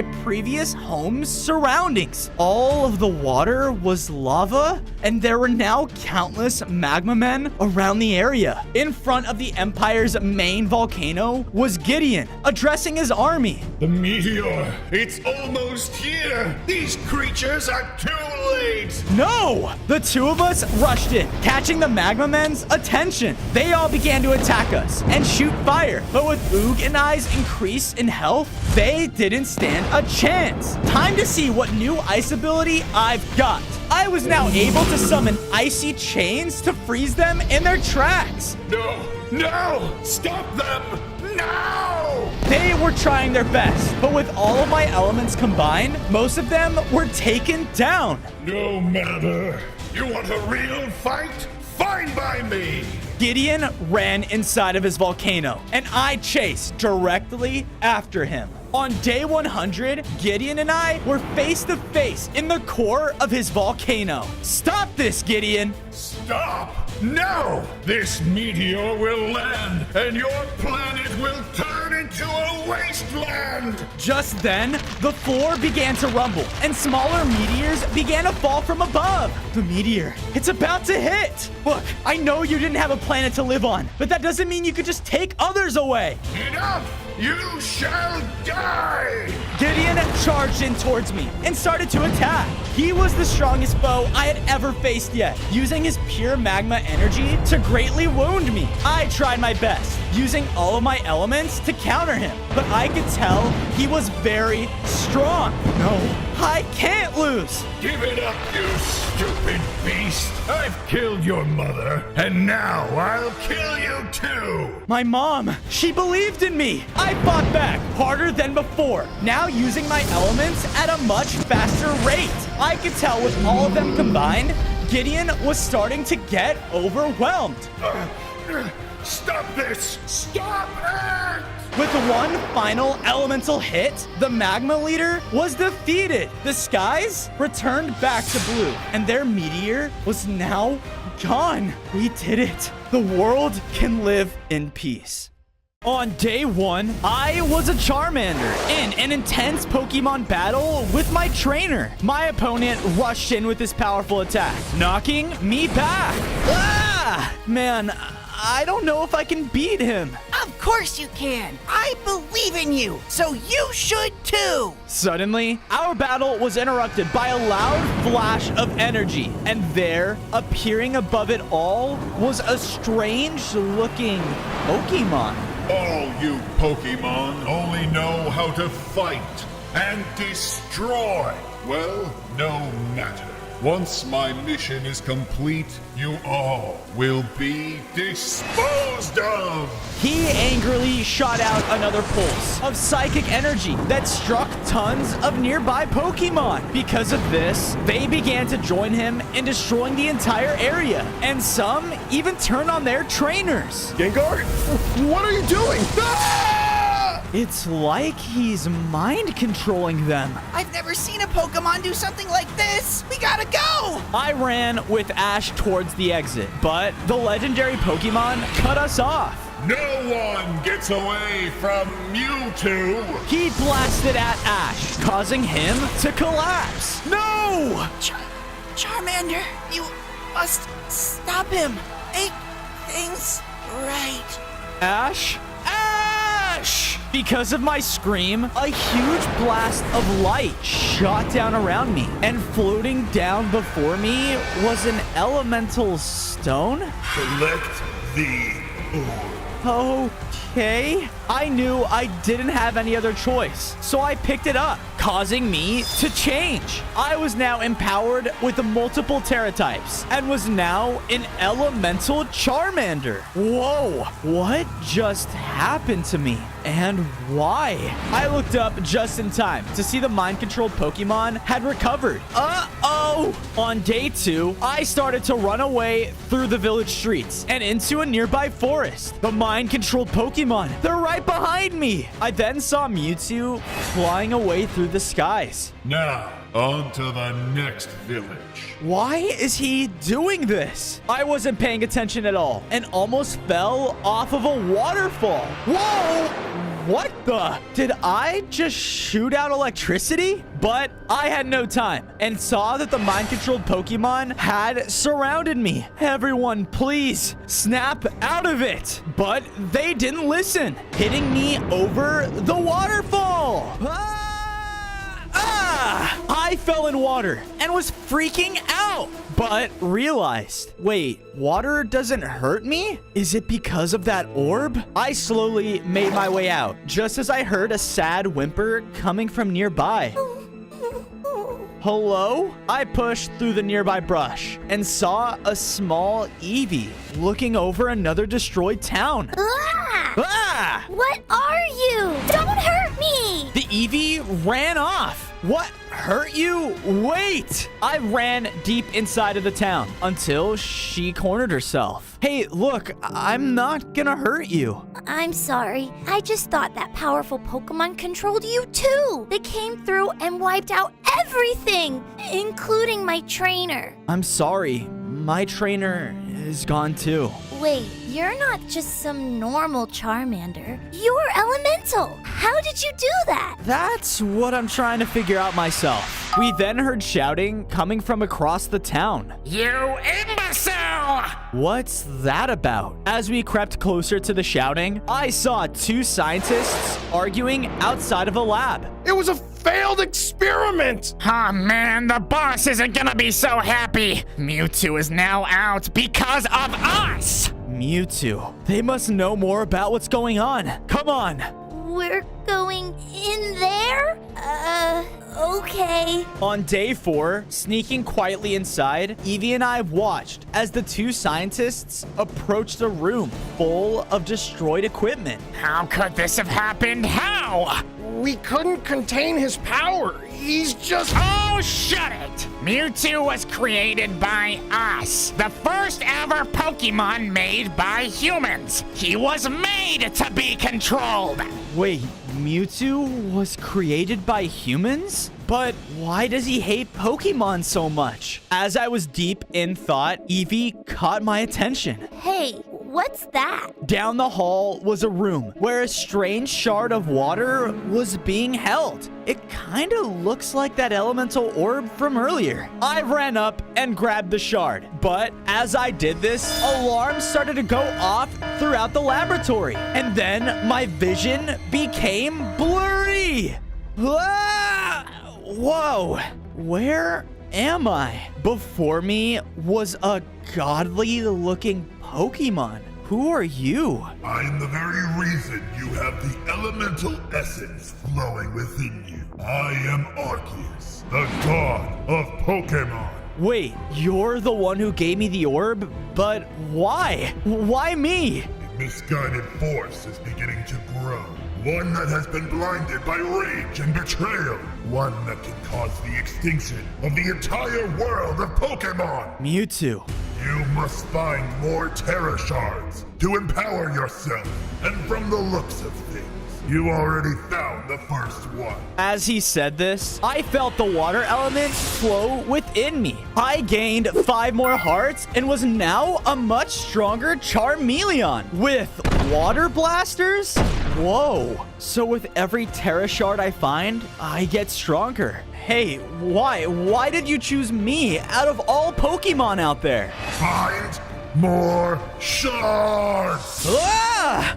What the? I'm back in the facility. We really have to go now. An elemental Pokemon? What the heck is that thing? Oh, just shut up and get them! We began running through the halls with the scientists right behind us. But when I looked up, I realized I led us straight to a dead end. Aha! You know, if we capture you, we'd have the perfect Pokemon to get Mewtwo back under our control. Let's get him! The scientists threw out a powerful-looking Pokemon, Rhydon. Without hesitation, it began to charge forward and attack. Oh no! Out of panic, I used my new water ability, hitting him head on and weakening him. I'm never going to get used to this. Rhydon wildly charged again, but we dodged out of the way as he crashed into the sealed doorway. Come on, it's open, let's go! No! In his confusion, Eevee and I slipped out and ran out of the lab. On day 7, the alarms of the laboratory faded behind us as we escaped into the wild. A Pokemon god chose me out of all Pokemon? No, it has to be a mistake. In my confusion, we kept going, only to find a clearing, which revealed a lost Terra sanctuary. There were 5 elemental zones. The central fire and tropical water ones looked activated compared to the others. Wait, is this place connected to me and the elements? It seems like it. A perfect place for a home. I got to work, building myself a house in the fire zone. Nice. I then found Eevee standing around looking stressed. I can't decide where I want my home, but when I do, I will make one. Okay, sounds good. Just then, I noticed a blue duck was freaking out, running through my base. We're all gonna die, man! We're all gonna die! Whoa, whoa, whoa! Hey, wait, what kind of Pokemon are you? I'm not, dude. I'm Fozo. Wait, your name is Fozo too? Okay, pal. Look here, Fozo number 2. My home has been completely taken over by some Pokemon shooting lightning and electricity everywhere. Wait, really? Can you show me? Did you not just hear me, smart one? There's deadly bolts of lightning zipping around. Right, I know. Just show me. Okay, fine. I'll show you, but then I'm bailing, you hear me? On day 8, I followed the blue duck until he brought me to a mountain range that was storming heavily. You really weren't kidding. Yeah, and it's all because of that thing. Looking up, I noticed a massive Pokemon at the peak of the mountain. He was electrocuting everything in the area. Must grow stronger. That Electrode, it's out of control. Why is it doing this? Beats me, pal. I'd give him the good old 1-2 if I was a Pokemon, you know, but I'm just a duck. What do you want me to do? Go use Splash on him? No, thank you. Anyways, good luck. The duck left. Oh, by the way, you guys should buy the Fozo plush. It's the first link in the description, all right? That guy is weird. I began to head up the mountain to investigate further as lightning started to strike around me. Ah! While running for my life, I began dodging back and forth up the mountain to reach the peak. But as I was nearing the top, I ran into 2 electric-type Pokemon. Uh-oh. Must get stronger. No, they're being mind-controlled by... Yes! Grow stronger! I looked up, and flying above the mountain was Mewtwo. When you Pokemon are strong enough, you will finally be of use to me! In one powerful psychic attack, he caused a weaker Pokemon to faint. And as it did, he became stronger from it. Is he taking their power? On days 9 to 10, the Electrobuzzes noticed me and ran in to attack. But before they hurt me, I was pulled away in a flash of electricity. Ah! Where am I? I was now in a cave, and there with me was a Pikachu. You saved me? Yeah, and it seems like I was just in time. Wait, are you? Yeah, I'm different, and I'm looking for more Terra Shards. Then you came to the right place. Just the wrong time. Follow me. I did as they said, as Pikachu led me into an open cavern, and there in the center was the electric Terra Shard. Whoa, how did you know about this? You know all those crazy Pokemon outside? That's my crew. We came here with the shard to take on Mewtwo, but we were too weak. I was wrong, and the only one that made it out before he took control of their minds. I'm sorry to hear that. Look, I want to help stop him and do what I can, but I can't do anything without those shards. Sounds like you're our best bet. With Pikachu's approval, I went over and grabbed the Terra Shard, causing my electric Terra type to be empowered. I gained 5 more hearts and was now a Charmeleon with water cannons and a Pikachu tail. Sweet! Just then, the cavern wall exploded to reveal the giant Electrode. On days 11 to 12, the Electrode rolled in to attack. Come on, big guy. Don't make us do this. We had no choice as he began blasting the entire cavern with his powers. But thankfully, I now had electricity flowing within me, allowing me to use my new move, Electro Ball. Whoa, this is awesome. The two of us kept working together, weakening him with every single attack. And with one more, he was taken down. Mewtwo, he's planning something, and you'll never see it coming. Great. That doesn't sound too good. Hey, I'm sorry about your crew. Seems like it had to be done. And you heard him. Mewtwo is planning something. It's probably going to be something big. Something that no Pokemon has ever had to face before. We better be ready for anything. Oh, a nice tail you got there. Yeah. Thanks. We exited the mountainside as I saw a strange Pokemon floating through the air, but it disappeared? Huh? What was that? What? Who caused this? And how? On days 13 to 14, we made it safely back to our base, and I noticed that the lightning part of my home was now activated. Sweet! I helped Pikachu build up his very own home inside of the terrain, and as I finished, my vision became blurry again as I was pulled away. I see that you have found yet another shard. I'm never getting used to that. I looked around and realized I was in the lab where Mewtwo was created. Yes, it's true. Mewtwo is the first ever Pokemon made by humans. Together, we watched as a weak Mewtwo emerged from a testing tube. Mewtwo listened to the scientists as they worked and overheard their plans. They were going to use him as a weapon, only meant for power and destruction. So he destroyed everything. Mewtwo burst from his tube with a powerful psychic blast, nearly destroying the whole lab in one hit. So that's why he wants to get rid of us. He thinks Pokemon are just weapons for destruction, but that's not true. Can't you show him that? Can't you stop this? I thought you were a god. Yes, but my power must not be abused. I have chosen you to not only show Mewtwo why his beliefs are misled, but to also show him who Pokemon really are. But what do I do? His plans only grow, and soon enough, you will see the scale of his actions. On days 15 to 16, my vision came back, and I was still standing in my base. There you are. Look. Standing beside her was the grass-type Pokemon, Bulbasaur. Wow. So an elemental type Pokemon really does exist? Perfect. We need your help. We?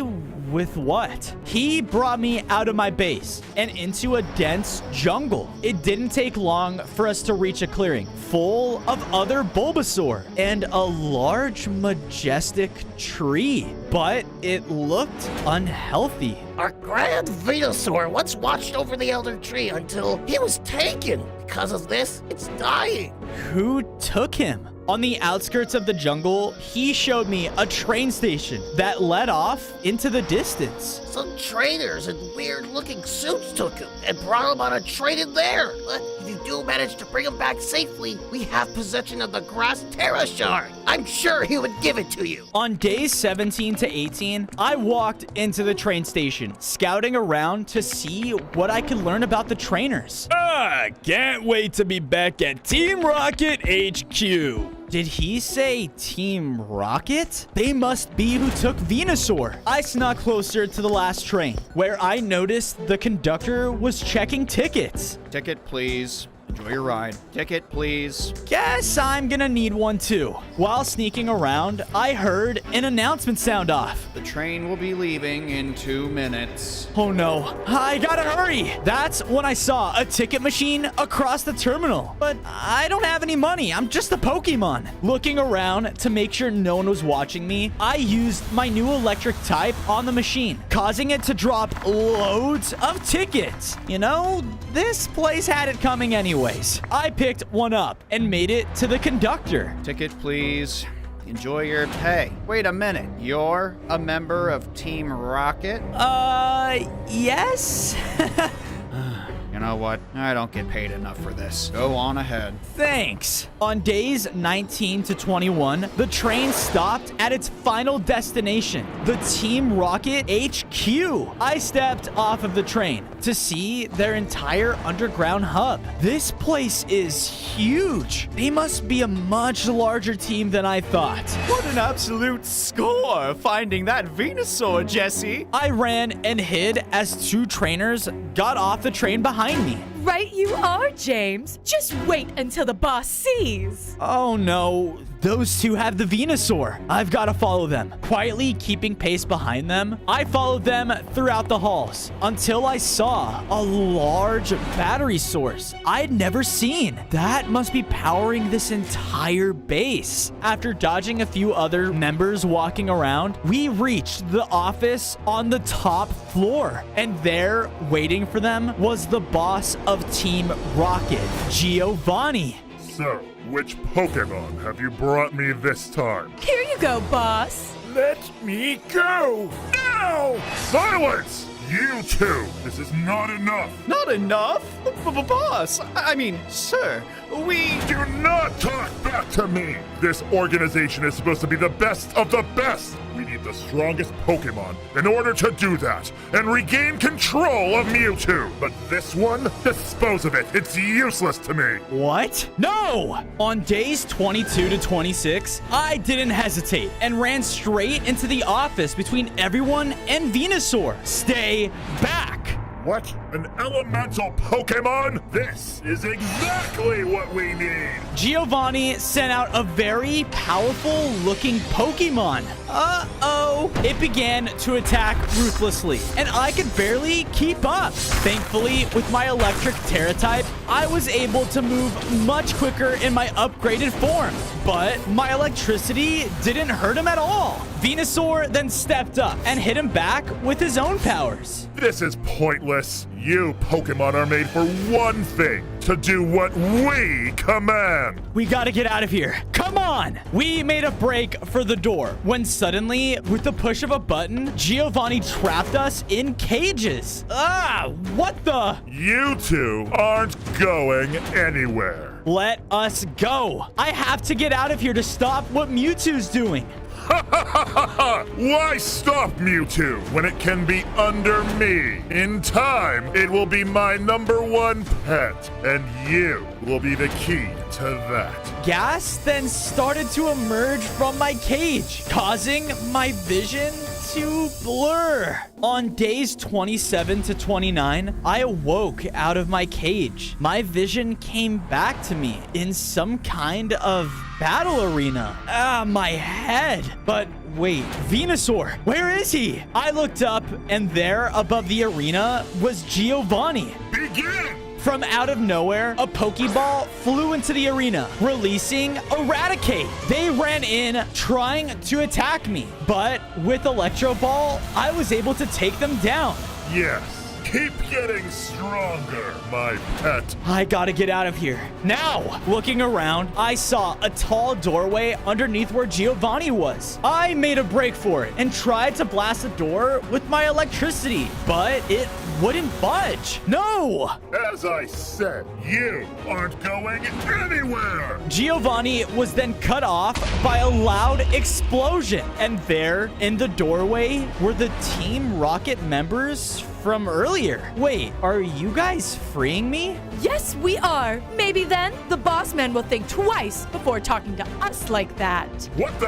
Capture them! Alarms started to blare through the complex as I began to escape with Jesse and James. Thank you guys so much. Oh, don't mention it. Now go save your friend. He's in there. I ran into the room and found Venusaur still trapped in his cage. Come on, we have a train to catch. On days 30 to 32, Venusaur ran behind me as we made our way through the halls of Team Rocket's base until I found something terrifying. They had rooms full of Pokemon locked in cages, only to be used for the organization's plans whenever they pleased. This place, it's horrible. No wonder Mewtwo thinks Pokemon are evil, because of teams like this. I thought back to what Ash told me all of those days ago. Believe in myself. I know what I have to do. Venusaur, go. Get to the train now. What are you going to do? I'm not leaving without taking this place down. Now go. We split up as I quickly freed these Pokemon and ran back to the room with the core battery. This is for all of the Pokemon. I used all of the moves I learned to blast the core, destroying it. Because of this, the whole building started to malfunction and explode. It's about time I get out of here. Running as fast as I could, I barely made it back onto the train and watched as Rocket HQ was destroyed. On days 33 to 35, we finally made it back to the Elder Tree with all of the Bulbasaurs. The Grand Venusaur took his place at the foot of the tree. Thank you so much for your help. Of course, anytime. I believe I owe you something. With that, Venusaur's presence made the Elder Tree begin to shake and let out a magical aura. The tree was now healed, and its trunk opened up to reveal a path below. Whoa. Once inside, I saw an ancient room where the roots of the tree held up the grass Terra Shard. I went up and grabbed it, causing my grass Terra type to empower me, and I evolved. I was now an elemental Charizard with a Venusaur plant on my back. Awesome! I wonder what grass type moves I can learn. As I was deep in thought, Eevee came running into the tree. There you are. You gotta see this. Something is very wrong. On days 36 to 39, I went with Eevee as she brought me to a coastline where I could see a remote island out in the distance. I was just out here gathering food and I saw Mewtwo. He flew straight towards the island. Well, whatever he's planning can't be good. We gotta get over there now. With that, I realized that I could now use my fully evolved form to fly. Woohoo! I picked up Eevee as we flew across the water and over to the island. We need to find out what he's planning. It didn't take long for us to find a tunnel entrance that led deep below the surface. Hold up. I don't know about this. It's gonna be okay. You just stay here, okay? And I'll be back. All right, please be careful. Once I flew down the tunnel, I came to an opening where mind-controlled Pokemon were fighting each other in caged battlefields. What are they doing? The stronger of the pairs would faint the other and grow stronger because of it. But that's when Mewtwo teleported in and eliminated the winner, making himself grow even stronger. Wait, he's making them stronger so that he can absorb their strength and gain even more power. As I said this, I was thrown back from an attack as Mewtwo teleported right in front of me. Wait, it's you, that Charmander I saw all those days ago. Yeah, you killed my trainer, and you've hurt lots of Pokemon. It's what I have to do. This species is a destructive disease. You're a monster! In my rage, I used my new grass-type move, hitting Mewtwo back. You see, the humans, they don't deserve this kind of power. So, taking Pokemon, their weapons, out of the equation is the best way to do it. He launched an attack back at me that knocked me against the wall. Ah! I tried to hit him again, but this time he teleported away. He's so strong. Look, I know what happened. Those scientists, they were so wrong to do that to you. But that doesn't mean all humans are evil. It doesn't mean that all of us Pokemon are just weapons. Out of nowhere, I was blasted again and was left on one heart. I didn't ask to be brought into this world. I didn't ask for any of this. I didn't ask for the power I have now, but that's not the point. It's not about where you came from, but what you choose to be now. Silence! When these Pokemon are strong enough, I will take them down and grow stronger every time. No one will stand in the way of my mission. He was about to unleash another attack and completely take me out, but suddenly a flash of psychic energy teleported me away. And what the? That Pokemon, I swore I've seen it before, but why did it save me? On days 45 to 47, Eevee came running up to me. What happened? Did you teleport us out? No, it was someone else. I'm just so glad you're safe. I'm sorry I didn't come down and fight with you. I'm not the most decisive person. Hey, that's okay. Not for me. Not for an Eevee. I can choose almost any type I want to evolve into. But that's really scary. One type for the rest of my life? I don't know. Listen to me. Whatever decision you make, it'll be the right one, okay? Just know that I believe in you, and you should too. I looked out over to our base and saw that the grass-type zone was now activated as well. Wow, this place is really coming together. Thunderbolt! Whoa, is Pikachu in trouble? I ran out and saw him locked in battle with the ice-type Pokemon Mamoswine and saw that it was mind-controlled. I ran in closer and saw that Pikachu's attacks weren't doing anything. Knowing this, I tried to use my new grass-type move, Leaf Blade, and it actually hurt him. But he hit me back with crazy ice-type attacks that hurt even more. We gotta knock him out of this. What? How? Let me try something. I then focused my power at his head and used Flamethrower. My attack was super effective and broke him out of Mewtwo's control. Wait, I actually freed him. Where am I? Last thing I remember was Mewtwo. It's okay, Mewtwo. He had you under his control, but you're safe now. Oh, thank you so much. Wait, I need to check on my family. He quickly turned around and started to run off into the tundra. Okay, now that that's over, come on, Pikachu. We gotta find some more Terra Shards. Wait, are you talking about a Terra Shard? Yeah, You know about those? Oh, yeah. My home is near a stadium that boasts about giving the shard to the most powerful Pokemon. But it's not so easy to get to. That's all right. Can you show me where? I followed him until he led me right into a crystalline forest. And there was a huge ice maze. Only the best and strongest trainers can reach the stadium. And to prove it, you must complete that maze. Great. On days 53 to 56, I charged headfirst into the maze as I began to pass by tons of different trainers. They all looked very lost, and one even...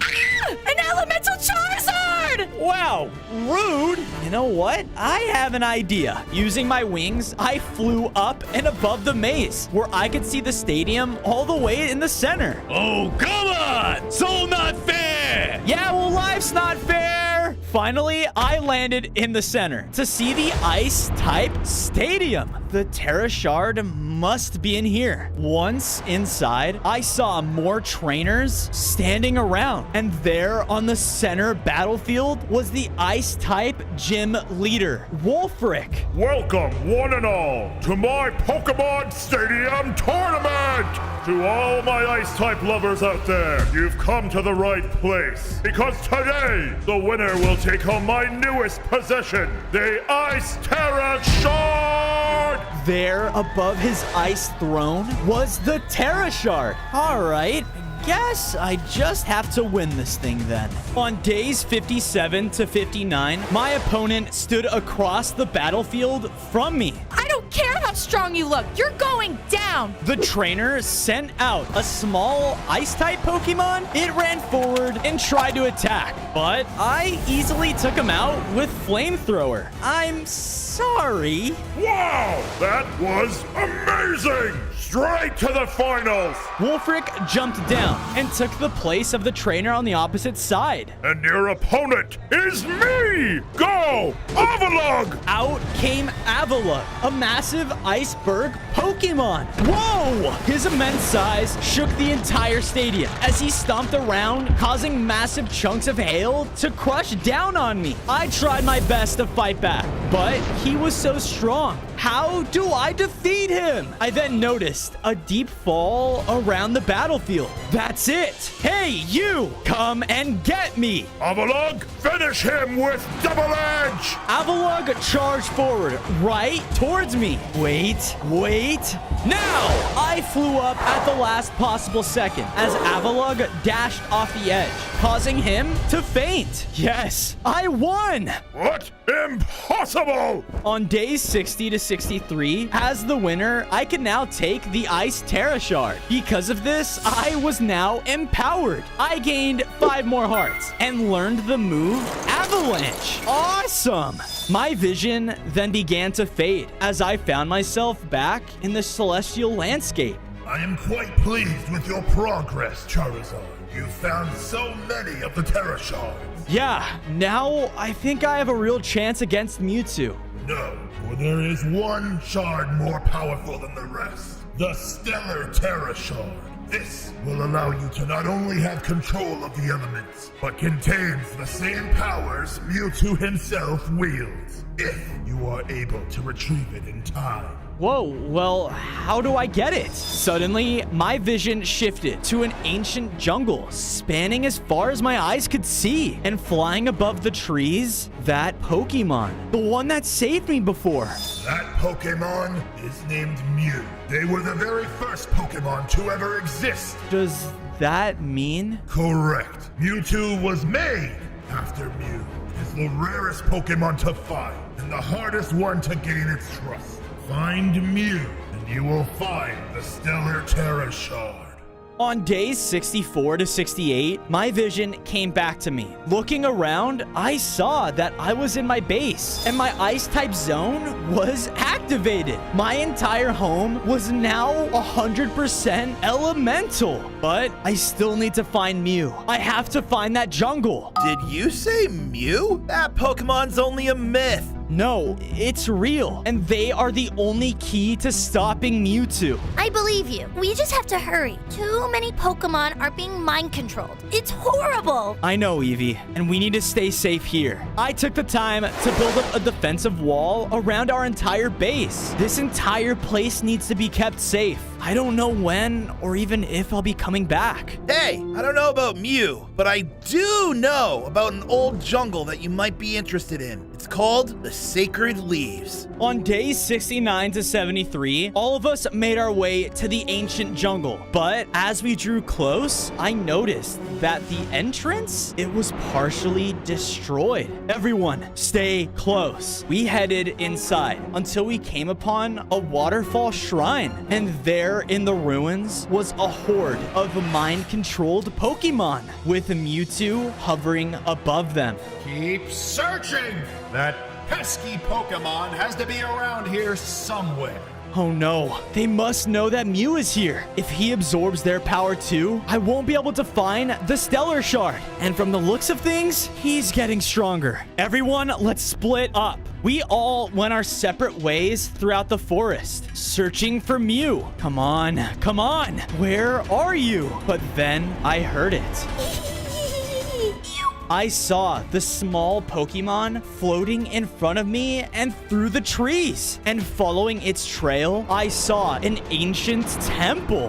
Whoa. It drifted inside and disappeared. Hey, wait up! On days 74 to 77, I ran into the temple, chasing after Mew, but was cut off by a temple guardian. Whoa! No Pokemon allowed in this temple! Wait, but there's one already inside. The guardian began to attack with large swinging arms and energy beams. I had to defend myself, but quickly realized that this thing isn't a Pokemon. I can't land a strong hit on him. Then, one powerful swing of the guardian's arm took me down to low health. I can't die, not now. Hey! I looked back, and there at the entrance of the temple was Eevee. Leave my friend alone! As she said this, she evolved into Umbreon. She let out a powerful Dark Pulse attack, causing the Guardian to flinch. Awesome! I guess I made the right decision. Now go! I'll hold this thing off. Thank you, Eevee. With that, I was able to pass, as Eevee was keeping the Guardian at bay. On days 78 to 80, it didn't take long for me to reach a chamber with old carvings on its walls. This place really is sacred, huh? Mew? You've been following me, and you even helped. Why? I'm not sure why, but you seem different. Well, look, I need your help, okay? I need the Stellar Shard.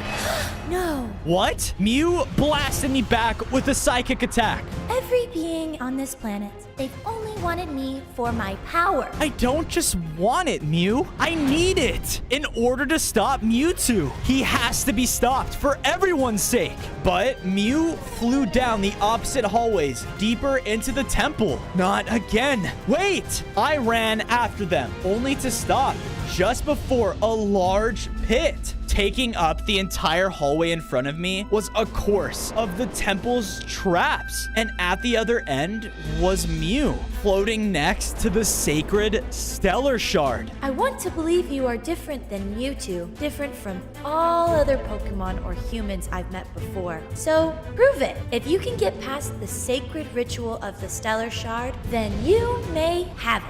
On days 81 to 85, I began to jump and fly between platforms as the temple's defenses tried to stop me. As I progressed, it was getting harder and harder, but I knew that I had to make it. Make things right. Ash, I have to make him proud. Yes, I did it! Now go on, take the Stellar Shard. I picked up the Stellar Shard, causing all of the elemental Terra types within me to be empowered. I gained 10 more hearts, and now had the Psychic Terra ability.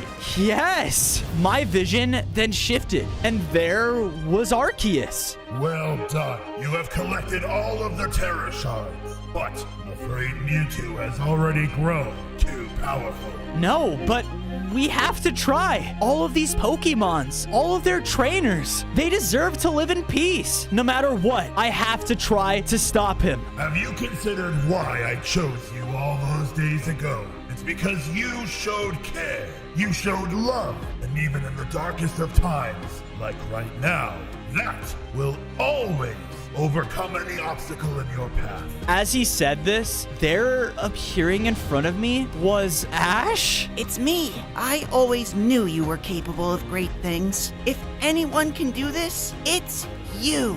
Thank you. Thank you for always believing in me. On days 86 to 90, Mew and I were running back through the temple. When we ran, You did it! yeah, all thanks to you. Now come on, let's find Pikachu and get out of here. But as we ran out of the temple, we were blasted back by a volley of attacks. I looked up, and waiting for us was Mewtwo and the horde of mind-controlled Pokemon. Where do you think you're going? I wanted you to meet our newest member. Must grow stronger. No, he has Pikachu. You think just because you've acquired all the Terra Shards that I'm going to bow down to you? I bow to no one. And in a couple days, you will see that. Pikachu! A thunderbolt came flying towards us when suddenly we were back at base. Phew, that was a close one. Oh no, no. They got Pikachu! I know. We have to figure this out. We can't just let Mewtwo get away with this. He said in just a couple of days, we're going to see. Wait, in a couple days, the Grand Pokemon Tournament is taking place. So that means it could fit a lot of trainers and their Pokemon. So Mewtwo's planning on taking down all of those Pokemon. If he does, he will never be stopped. We have to get there now. On days 95 to 99, the three of us just made it into the Grand Stadium in time to see all of the trainers and Pokemon everywhere. The battle for the finals is about to get underway! You don't want to miss! Suddenly, the giant screen of the stadium exploded open as Mewtwo and his horde rushed in, attacking everyone in sight. Go! End them all! And grow even stronger! We have to stop them! Way ahead of you. Come on! We jumped into battle, fighting off all of the mind-controlled Pokemon. Umbreon and Mew fought together to protect the trainers as I made my way down to the center battlefield. Nice, Pikachu. Must grow stronger. No! I used Flamethrower and blasted Pikachu away from Wolfric. Snap out of it! But he didn't listen and charged at me with everything he had. We began to fight as his electric attacks would nearly shock me out of the air. But I couldn't let him down. Using my Earth-type attack, I hit Pikachu all the way to the ground. What?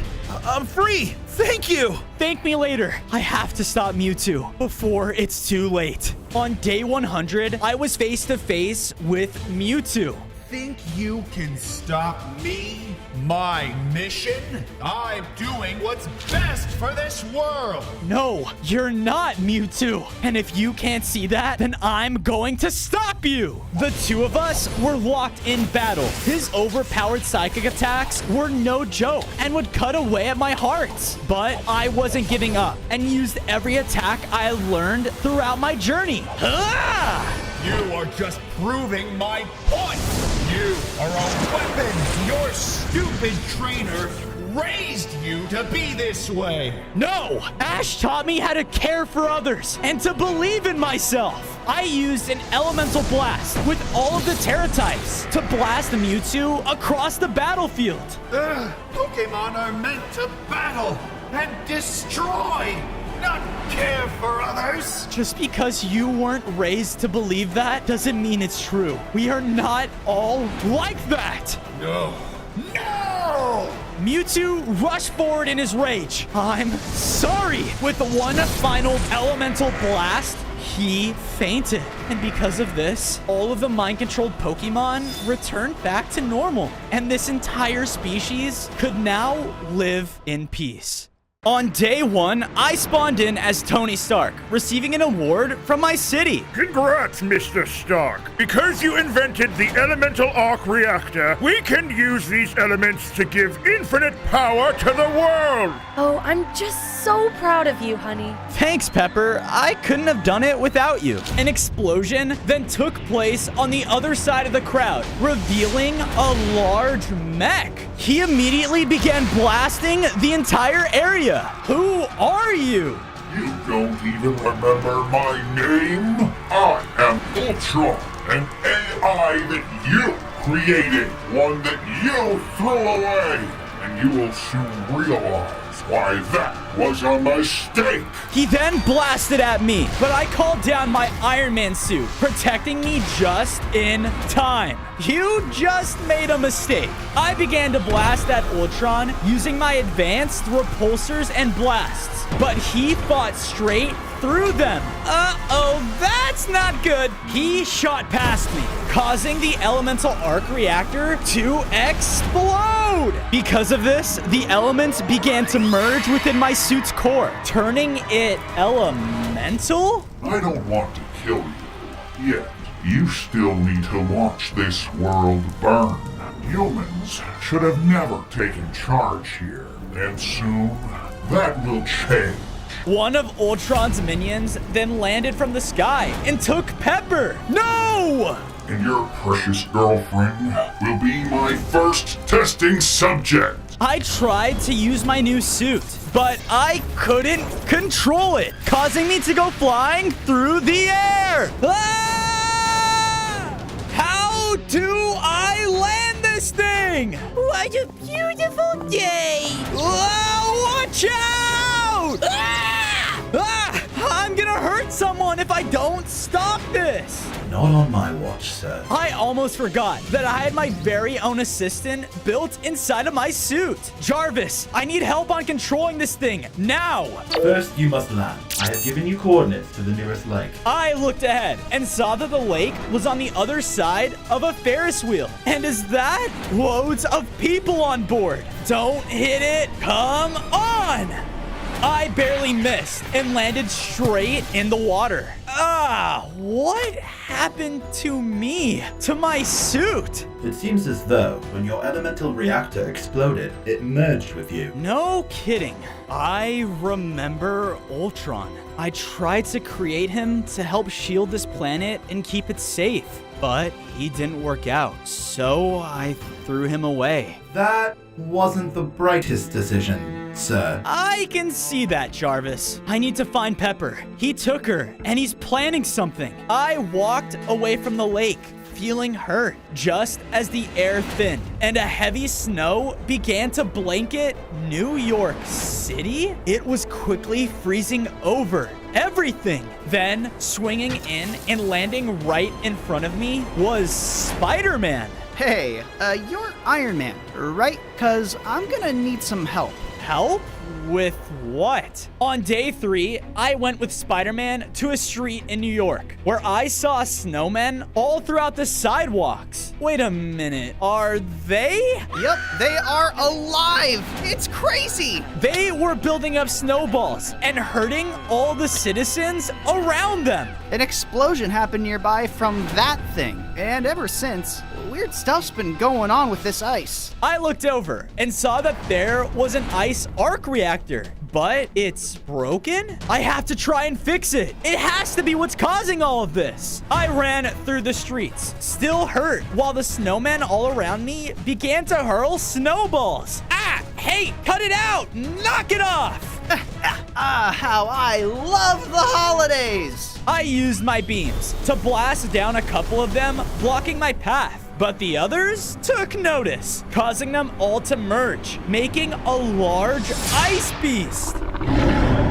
On day 4, Spider-Man and I worked together while the beast slammed on the floor with his icy attacks. I still couldn't control most aspects of my suit, but I could still use my basic blasters. And Spider-Man was webbing all around it. With one final web, the beast was trapped, allowing me to blast right through its core, defeating it. I then went up and used my repulsor to shoot right at the reactor, causing it to be fixed. Because of this, the ice element within my suit was now operational, allowing me to shoot out ice beams from my blasters. And I can control my flying again. Hey, Jarvis, do you care to explain what just happened exactly? Well, sir, when we made the main elemental reactor, Stark Industries had to shoot out 5 other ones throughout the world, each representing its own element. And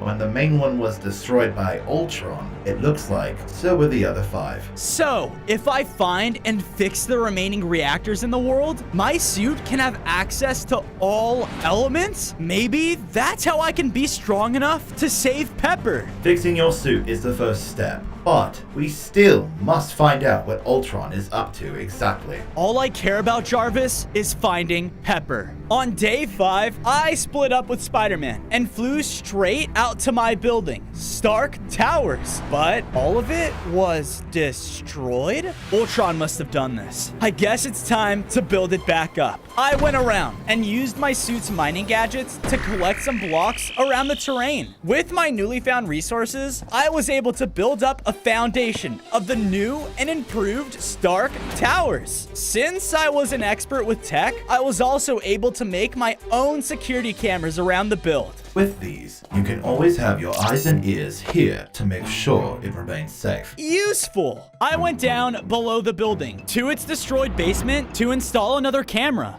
But one of Ultron's robots were there. I blasted it straight towards the wall. You must know where Ultron took Pepper, so you better speak up.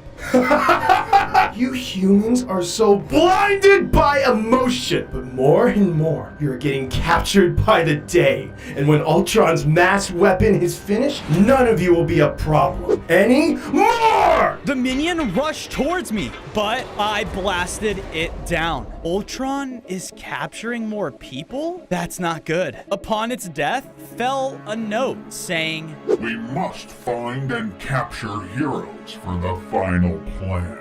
The one who shrinks is located in the nearest jungle." The one who shrinks? If I can find him, maybe I can find Pepper. On day 6, I flew through the air alongside the nearest jungle until I spotted... What am I looking at? A destroyed lab facility, from the looks of things. Did Ultron get here before me? Hey! Ah! Who said that? I looked down, only to see a tiny man, but he grew to normal size out of nowhere. What the? The name's Ant-Man, and as you can see, I can shrink and grow myself and anything that I want. He walked inside his destroyed lab. What happened here? But as I said that, a very large earthquake erupted through the area. That. I followed him deeper in his lab, seeing nothing but broken test tubes. And amongst one of them was a tiny cow? There's Roger! Look, a bunch of strange earthquakes have been going on around here, causing all my animals to break out. I was able to find where it's coming from, but I need to get the rest of my animals back. Could it be another arc reactor? Look, if you help me find the rest of your animals, can you show me where the earthquakes are coming from? On day 7, I began to scan the area for Ant-Man's animals, revealing 3 different paths. It seems as if each animal has left their own prints behind. I began to follow down one, leading to a very small tiger, then the other, which led to a large ant. I will never get used to this power. And to the final one, which led me to a gigantic rat? Nice, buddy. The rat was not friendly and charged right at me. I didn't want to hurt him though, but he began to shoot poison. Oh, you found my pet Greg. This is your pet? The 2 of us worked together in calming Greg down, but it wasn't working. You have to calm it down so I can shrink him. I had an idea and began to use my new ice ability on Greg, which froze him in place. This gave Ant-Man enough time to shrink him back down to a normal-sized rat. What a weird power. I appreciate your help. Of course, but it's not safe here. Ultron, he's apparently trying to capture you and a lot more people. Wait, didn't you create him? What were you thinking? Look, man, I just wanted to protect everyone, to protect Pepper, but it backfired. We then got interrupted by another earthquake. Look, we don't have time for this. Take me to the source of these earthquakes. On day 8, I got brought over to a tiny looking entrance in a hole. The earthquakes are from deep within there. Okay, but I'm not fitting in there. Without a second thought, Ant-Man shot at me with one of his powers, shrinking me down tiny. Ah! I looked up, and Ant-Man was huge. What the heck, dude? Good luck. Wait. Great. I went through the now large hole as another earthquake took place. Down the way was a long tunnel with nothing but lava on the floor. I'm not fire resistant, right? Not quite, sir. Great. I started to fly over the lava as fire shot out. If I get hit by one of those, I'm done for. I was about to get to the end, but one of the fire spouts hit me, causing me to fall. But thankfully, I made it just in time. Okay, too close. I reached a main cave room, and on the far side of it was the Earth arc reactor. That's what's causing the earthquakes. I have to fix it. On days 9 to 10, I made a flight for the reactor, but just before I reached it, an angry Hulk burst through the cave walls. Hulk? Earthquakes, bad! Noise, bad! He began to recklessly smash through the cave and even started to hit the reactor. No! I flew towards him and began to shoot at him with my powers. But since I was tiny, it did nothing. Oh, come on! Annoying fly! Ah! Calm down, buddy! The sun's getting real low! But he wasn't calm, and my health was depleting fast. I thought I was done for, but Ant-Man emerged through the cave. I knew you'd need my help. Catch! He threw over an item, causing me to grow massive. Oh, yeah! In my upgraded form, I was able to fight and knock the Hulk away easily. He smashed into the wall and turned back into a passed out Bruce Banner. From there, Ant-Man turned me into a normal scale. I went up and used my beam to blast the Earth reactor, fixing it. Because of this, the Earth element within my suit was now online, allowing me to control the Earth around us. This is sick. Tony? The last thing I remember, I was captured by Ultron, and now I'm here? Ultron captured you? That means you know exactly where he's keeping all of his prisoners. On days 11 to 12, I brought both Ant-Man and Bruce back to Stark Tower. If Ultron keeps taking people for his plans, it's better if we all stick together for the time being. I got to work building them up their very own rooms inside, including one for Ant-Man and a lab for Bruce. I'll never reject the offer to use some Stark tech. Thanks, Tony. Speaking of which, if I could get my hands on some of Ultron's tech, I could do some research and see if there's a way we can stop him. I'll look into it. Following Bruce's directions to Ultron's prison, I flew out of Stark Tower. Sir, you still have not relaxed since the award ceremony. I can tell how Ultron is getting to you. You must remember, the mission comes first. If we find Miss Potts, we will find her, and I'll save her, no matter what. I'll figure out everything else after she's safe. It didn't take long for me to reach the exterior of a secured prison, outfitted with all kinds of robotic defenses. Ultron's men. According to my scans, both Ultron and Miss Potts are inside, and thankfully, I can hack their defenses momentarily. The prison's defense turrets suddenly turned and shot at his own guards. Nice one! Using this time, I flew in and used my mastery of the Earth element to open up a hole to get in the facility. Now to find Pepper. On days 13 to 14, I began to sneak through the underground prison, avoiding any of the guards that were inside. It is time for our united vision to be fulfilled. That disgusting Tony Stark will see just how capable we are. Worst creation ever.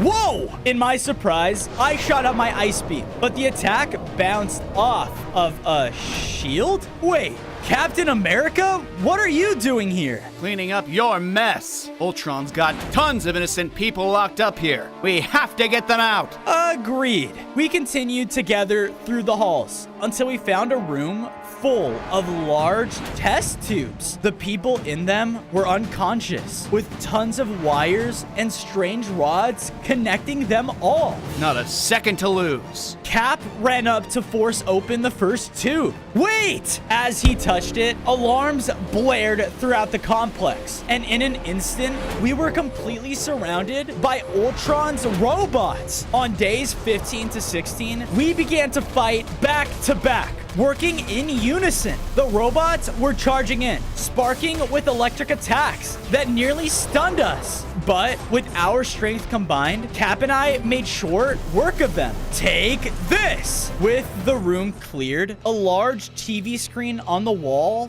flickered on. I knew you'd show up eventually, Tony. Looking for her. The camera slowly turned over, showing Pepper in one of the test tubes. No! Let her go! Then why don't you come get her? Hold on! We have to get these people out of the tubes first. I tracked the video feed to a room nearby, sir. You need to decide now if we don't want to lose the signal. After looking down the hallway, I knew I can't lose her. I darted down the opposite way. Tony, stop! Not letting him slow me down, I flew straight towards a set of barred doors that I blasted down. And there was Ultron waiting for me. Tony, please get me out of here. Don't worry. I'm not leaving here without you. Don't lie to her. Enough with the lies. Why? Why are you doing this? What are you planning with all these people? Look around you. Don't you see it? I'm planning your demise. Then all humans' demise. He quickly rushed into attack, and I was barely able to dodge out of the way. That elemental arc reactor of yours was made to make this world a better place, yes?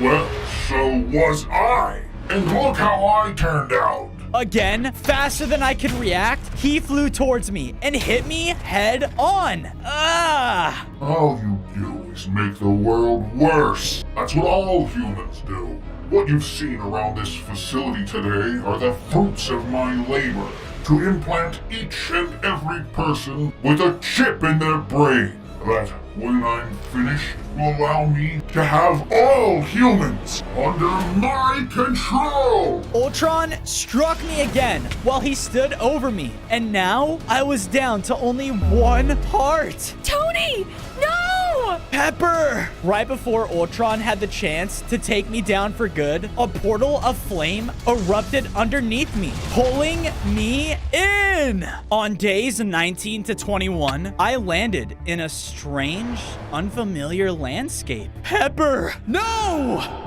I couldn't save her. Maybe Ultron was right. We are in unknown territory. Listening to Jarvis made me realize that I was now in some deep and dark world. I then heard rumbling in the distance. What was that? Below me zoomed by a man on a fiery motorcycle. Hey, where am I? I followed him close behind, but he stopped at a clearing and got off, only to reveal that he was the Ghost Rider? Did you bring me here? Isn't that obvious? Welcome to the underworld, Iron Man. Look, we don't have much time. He looked over the clearing, and I saw that there was a large volcano. The volcano over there is not natural. The word has quickly spread that you decided to place elemental arc reactors through the world. My company did, yes. Wait, so you're saying an arc reactor is inside of that? Affirmative, sir. The fire arc reactor is within the deepest portion of the underworld volcano. I flew up and hovered above the mouth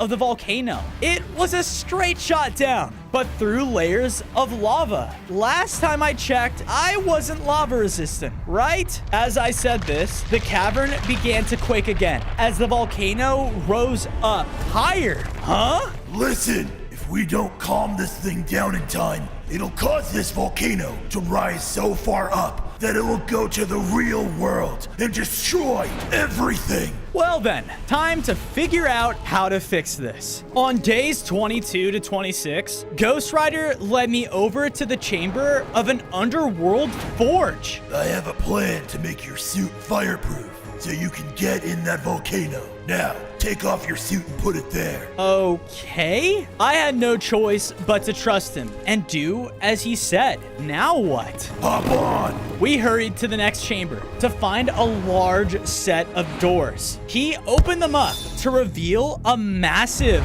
maze? This maze holds a mechanism at its center that will allow ancient lava to flow over your armor, imbuing it with the power to withstand fire. You're telling me I gotta go through that creepy maze without my suit? Are you insane? This is the only way. Well, you could at least give me some help. I was riding through the maze on Ghost Rider's bike. Woohoo! I would drift through the turns, taking jump after jump over pools of lava. After avoiding some obstacles, I was eventually able to make it in the center. Aha! There you are. I cruised into the middle of the maze, where the mechanism awaited me, with one simple lever. Seems easy enough, but as I drove closer, an underworld beast fell down between me and the machine. Oh, come on! On days 27 to 29, the beast charged at me as I maneuvered the bike to avoid his attack. He was relentless and jumped straight up into the air. Thankfully, because of this, I was able to drive under him and hit the lever as I drove past the machine. The old mechanism from there started to whirl to life. Yes! No! I drove out back the way I came through the maze, as the beast was still chasing after me. Come on, just a little further!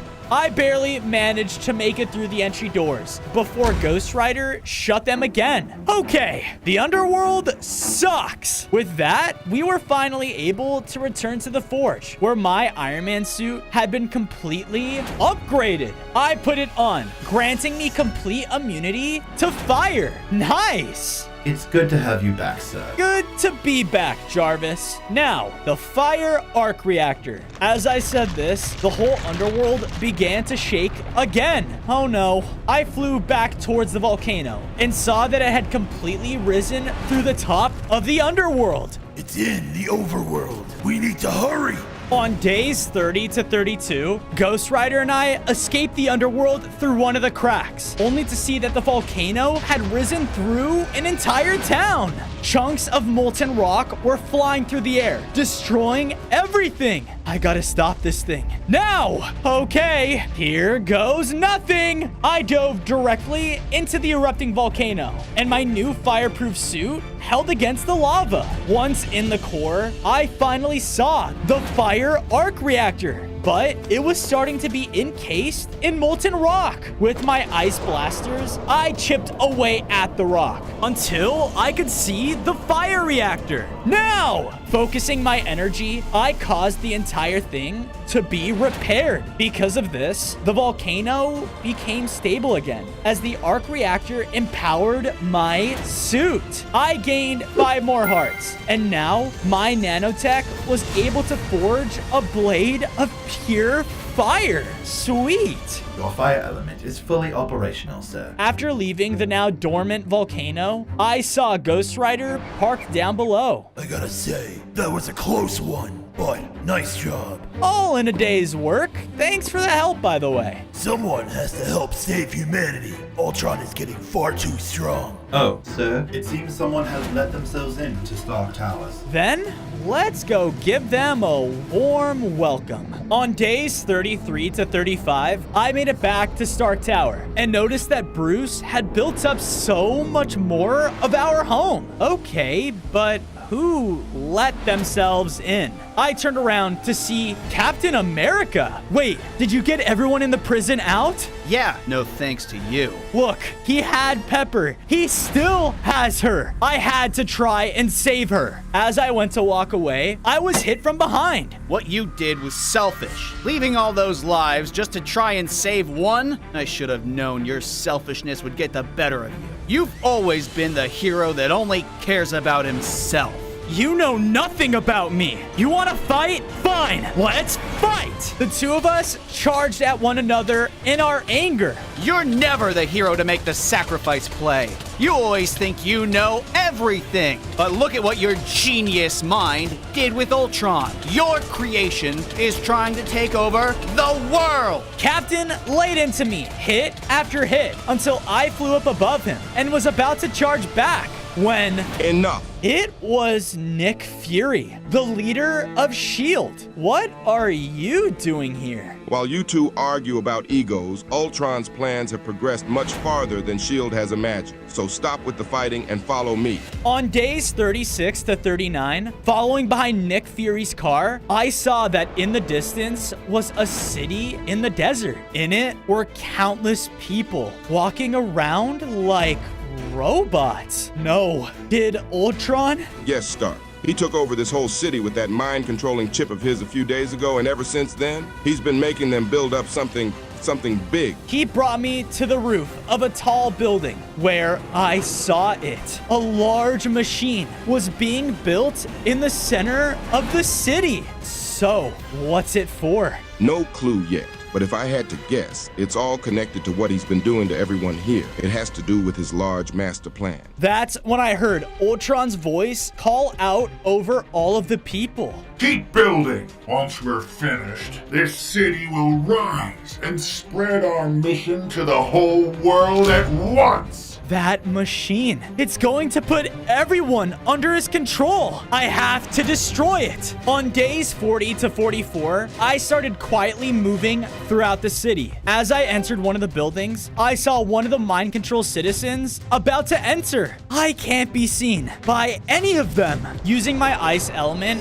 I completely froze the entryway to keep them from coming inside. Then I heard more about to come into the other room. So I used my new fire sword to cut an opening in the ceiling above. Okay, this is getting a little risky. Finally, I made it to the center of the city where the machine awaited. I tried to blast into it, but it was no use. My suit, it's doing nothing. Sir, your elements are not powerful enough to break this material. Well, I need to do something about that. I looked around and noticed that not too far off was Ultron, and he was talking to some sort of mech next to an airship. Good work on locating the water arc reactor. Go there now and make sure Tony doesn't get anywhere close. Those elemental powers of his are the only thing we still need to worry about. They're going to the next reactor? If I can fix the others, then maybe I'll be strong enough to destroy this thing. Jarvis, track that ship. I was following close behind, high up in the air, until, do these clouds seem a little stormy to you? As I said this, my view of the airship was covered by the clouds, and it began to snow. Heavy. I can barely see. I was then struck by lightning. Ah! On days 45 to 47, I crashed into a coastal shoreline. Ah, man. What are the odds of that? Where are we?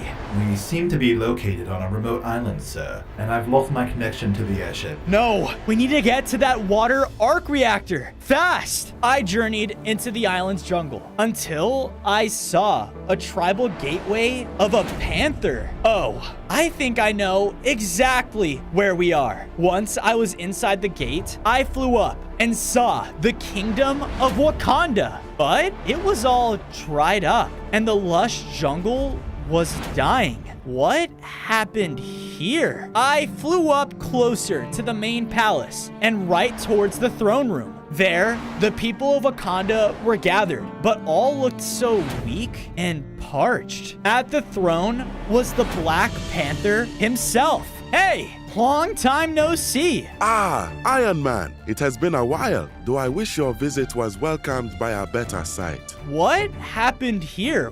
What's happening to Wakanda? I'll show you. The Black Panther took me deep within the palace, and there, encased in mysterious metal, was the water arc reactor. Wait, you have the reactor? Yes, Wakanda promised to keep it safe in exchange for supplying all of Wakanda with infinite water. But recently, the reactor exploded, making our entire kingdom lose all of it. My people are growing weaker by the day. Don't worry, I'll fix it. I ran up and tried to blast my energy into it, but the metal vault around the whole thing wouldn't allow me to. What the? Tony, it's no use. We made that vault out of vibranium, the strongest substance in the world. The only way to force it open is with vibranium of your own. On days 48 to 52, the King of Wakanda led me to a grand temple. What is this place? This temple holds the vibranium you seek, but in order to retrieve it, you must push past your own flaws and weakness. Well, good thing I don't have any. Okay, it was a joke. I walked inside of the Vibranium Temple and saw just how ancient it really was. As I moved down the eerie hallway, I heard echoes of voices that sounded familiar. Selfish! Huh? Who's there? I continued to move down the hall, but with each step, I felt a strange weight, like I was getting weaker. You've always been the hero that only cares about himself. Everything with Ultron is your fault. I felt so weak. Ah! You only make the world worse. No. I barely managed to crawl to my feet as I entered the deepest part of the temple, and there was the vibranium. As I tried to move towards it, an entity made of vibranium floated before me. You wish to yield this metal? You have yet to prove yourself! On days 53 to 56, the entity started to attack. I could barely move as all of the voices were still weighing on me. But I tried my best to push past them, hitting the entity with all of my elements. Why do you want this vibranium? For your suit? Just selfish gain? No! I need it to... Enough with the lies! I was using all of my willpower to push through and keep fighting. You'd never make a sacrifice. This world will be so much better off. Those voices you hear to show what everyone thinks of you. A selfish hero. He then charged up another attack and was about to defeat me. No! I blasted the entity with my elements a final time, taking him down. This whole time, I just wanted to save Pepper. But everyone's right. Not only does she need saving, but the world does too. You have shown me your heart. Now go and prove to everyone your selflessness.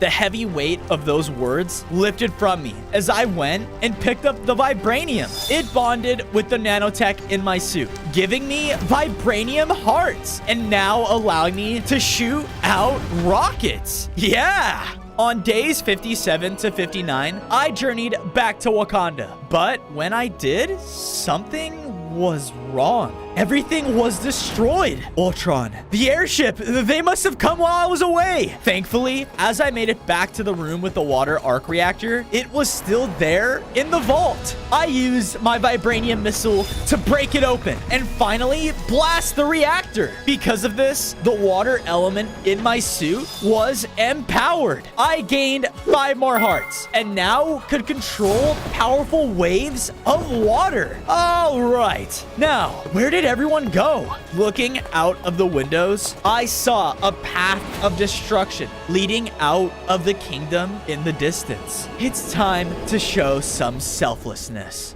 On day 60 to 63, I followed the path of destruction, which led me back out to a coastal line. And there was a robotic airship. with all of the Wakandians. Alright, who's next for the implants? Stay away from them! I leapt in, calling upon my new water element. The waves slammed into some of the robotic guards, easily destroying them. Ah, Iron Man. Ultron wants to speak with you. Hello, Tony. What the? How are you? I am connected through all my men. Have you not already learned? You can't beat me. Just accept that fact and let me make this world a better place in my vision. No, I won't let you do this. I will save Pepper. I'll save everyone. I ran in to attack with my water element, but jumping in the way was Black Panther? Thank goodness you're... Wait. This world would be a better place without Iron Man. He jumped in to slash at me. No, he's being controlled. Stop this. This isn't you. Then Ultron's mech ran in to attack as well. I'm outnumbered. On days 64 to 68, we fought along the coastline. Black Panther would ruthlessly pursue me while the mech hit me with his massive fists. Ah! You, Tony, are a fraud, a joke. Look around. No one is by your side. But then, flying out of nowhere, the mech was struck by Captain America's shield. He has me. Cap? We all began to clash, and with Cap's help, we were starting to put up a fight. He focused on taking down the mech, while I faced off with Black Panther. Tony! I looked over, and Cap was being pushed back by the mech. With the use of my new flame blade, I took it down. Yes! Black Panther then leapt at me again, but Cap hit him back with his shield, stopping his attack and knocking his helmet off. We did it! Hey, thanks for the help. Seriously. We showed up for the mission, not for you. I wanted to apologize for what happened, but before I could... You freed me. You have done a great service to Wakanda. Of course, but your kingdom isn't safe anymore. Not for you or your people. You all can come back with us. On days 69 to 73, I brought everyone back to Stark Tower, where I wasted no time building up the Wakandians their very own tribal homes. I then teamed up with Bruce to build up the remainder of Stark Tower. Finally, it's now up and running. Now, to find a way to stop Ultron. Suddenly, the sky around our base started to rumble with thunder as storm clouds formed above. Whoa! Jarvis, are you seeing this? Yes, sir, but this is quite unnatural. Could this be? The lightning arc reactor. Quickly flying up and out of the base, I followed the storm clouds as lightning shot down around me. Then, I heard an ear-piercing scream. Who is that? I kept flying as the storm wasn't letting up. But then I saw something. The city Ultron took over was now floating in the air. Oh no, what is happening? We are almost high enough. Once we get to the right altitude, my machine will spread its influence to cover the world! That machine! If he can send its signal over the world, he'll be able to control everyone! As I said this, pulses of Ultron's signal started to ring out over the terrain.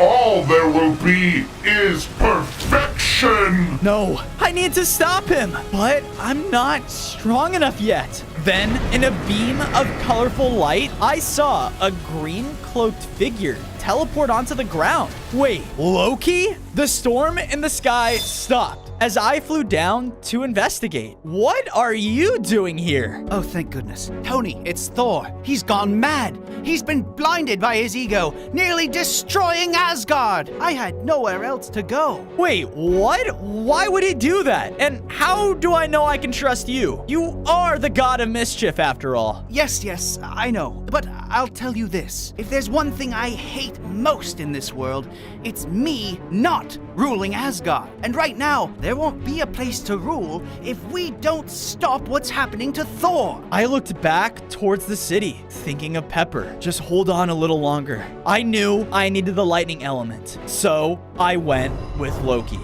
On days 78 to 80, Loki teleported me into Asgard, but a massive storm was destroying everything. Whoa. You really think the lightning arc reactor is what's causing this? Now that you mention it, Thor was a little obsessed with it when Stark Industries handed it over. I can only guess. Time to find him then. I started to fly across the destroyed Rainbow Bridge as the thunderstorm was shooting all around me. Uh-oh! I had to fly in between lightning bolts, trying not to get struck. I looked down just in time to see an Asgardian child trapped under rubble. My son! I'm coming! I flew down and used my earth element to destroy the rubble off of him. There you go, little Asgardian man. Oh, thank you. Thank you! Don't mention it. Then, a bunch of lightning came clashing down on the castle. I think I know where the God of Thunder is. On days 81 to 85, I made it into the throne room of the castle, and there was Thor, standing over the broken lightning reactor. Thor, stop this, now! Iron Man, how dare you speak to me like that? I am the only one worthy enough to have this power, and I can do whatever I want with it! I could tell the broken reactor had fried his senses, completely making him blind of his morals. Come on, man, don't make me do this. Ah, is that a challenge? The King of Asgard never backs down from a fight. Thor attacked with high speeds that I was barely able to dodge. His thunder impacts would send lightning flying around the entire room, but I used my ice element to try and slow him down. Thor, please stop! Trading hit for hit still did not do anything to him, but I was getting low on hearts. What do I do? Wait, the reactor! I flew over to it and began to charge up all of my elemental energy. No! That power is mine! As Thor came charging in, I batted him away with my earth element. This gave me the opportunity to blast the lightning reactor, causing it to be fixed. Yes! Because of this, its elemental power flooded into me. I gained 10 more hearts, and with complete control over the lightning element, I was now completely elemental. Your elemental suit is 100% operational. Good work, sir. Thanks for the update, Jarvis. Wait, Tony? What have I done? I'm so sorry. It's all right, Thor. The power just went to your head a little bit. Go down there and make sure your people are all right, okay? I have my own world I need to save. On days 86 to 90, I returned to base to see that everyone was safe for now. Alrighty, Tony. We need some defenses in this place, but I don't know how much of Ultron's signal we can stop without taking out whatever he is using in the city. That's why we're gonna face him head on. Tony, that's a death sentence. Well, what do you always say, Cap? Heroes have to make the sacrifice play? Well, yeah, but not without a plan. Oh, I got a plan, all right. Go in guns blazing and take out a few robots along the way. Grab Pepper and kiss Ultron goodbye on the way out. Sir? Fine. A little backup would be nice. Gather around. Here's what we're gonna do. On days 91 to 94, all of us made it onto the Rising City as we looked out to see an army of Ultron's robots. They're defending the machine. Okay, remember the plan, everyone? Let's crush some robot heads. Come on, big guy. Hulk recklessly jumped into battle as Captain America followed. Come on, where's Pepper? Where is she? That way! He pointed over to a building where we saw Pepper still trapped in her test tube. Hang on! But as I flew towards the building, a swarm of robots stood in my way. No! Coming through! But they were all caught in a web. Wait, Spider-Man? Thanks! You didn't actually think I was gonna let you save the world without me, did you? I made it into a building where more robots were working on Pepper's tube. But with my new lightning element, they were quick work. Pepper! Tony! Finally, I was able to get her out, and I wasted no time flying up and away from the floating city. You saved me. I thought I was done for, and... It's okay. You're safe. Now, I'll be back, okay? What? You're going back up there? No, we have to leave. Come on. I'm sorry, but I can't let this world down. Get away from here, as far away as you can. I have a mission to complete. On days 95 to 99, I made my way back on the city. I really didn't think you'd come back. Well, Cap, it seems like everyone really can change, huh? Oh, you haven't changed a bit. There, standing above us all, was none other than Ultron himself. Change is only made in a human when you program it into them. That is what needs to happen to have a perfect world. My perfect world! You know, I've had enough of you. We all have. It's time I right my wrongs, starting with you. How dare you? Tear them apart! More robots rushed in as we all began to fight. My elements were keeping them at bay as Hulk smashed through groups of them. Cap crushed them with ease, and Spider-Man would set them up so Black Panther could cut them down. No! No! Forget it! All is lost in but a few moments! Hulk, the machine! In a massive leap, Hulk slammed into it and started to tear it open. What are you? I cut Ultron off with my lightning element as it shot right in front of me. This is between you and me. On day 100, I was face to face with Ultron above the floating city as my team started to work on the machine below. You created me to make the world a better place. That is what I'm doing! Not like this, Ultron. Only a real human would know that. In his anger, Ultron flew towards me. We fought as my elements clashed with his robotic attacks. But I threw him to the ground with my flame blade and then hovered above him. Tony! I looked over at the machine and everyone looked completely lost. This thing, it doesn't work like we thought. The source of the signal must be me! Ultron suddenly hit me with a powerful attack that knocked me down to just a few hearts. Ah! It's always been me! You will never be able to destroy it! Sir, your remaining power is at 15%. I have an idea, but you're not gonna like it. Tony, wait! In a last-ditch effort, I flew forward and grabbed Ultron as we plummeted towards the ground. I opened my eyes to see that my effort had destroyed him. Ultron, he's gone. Finally, everyone can be safe.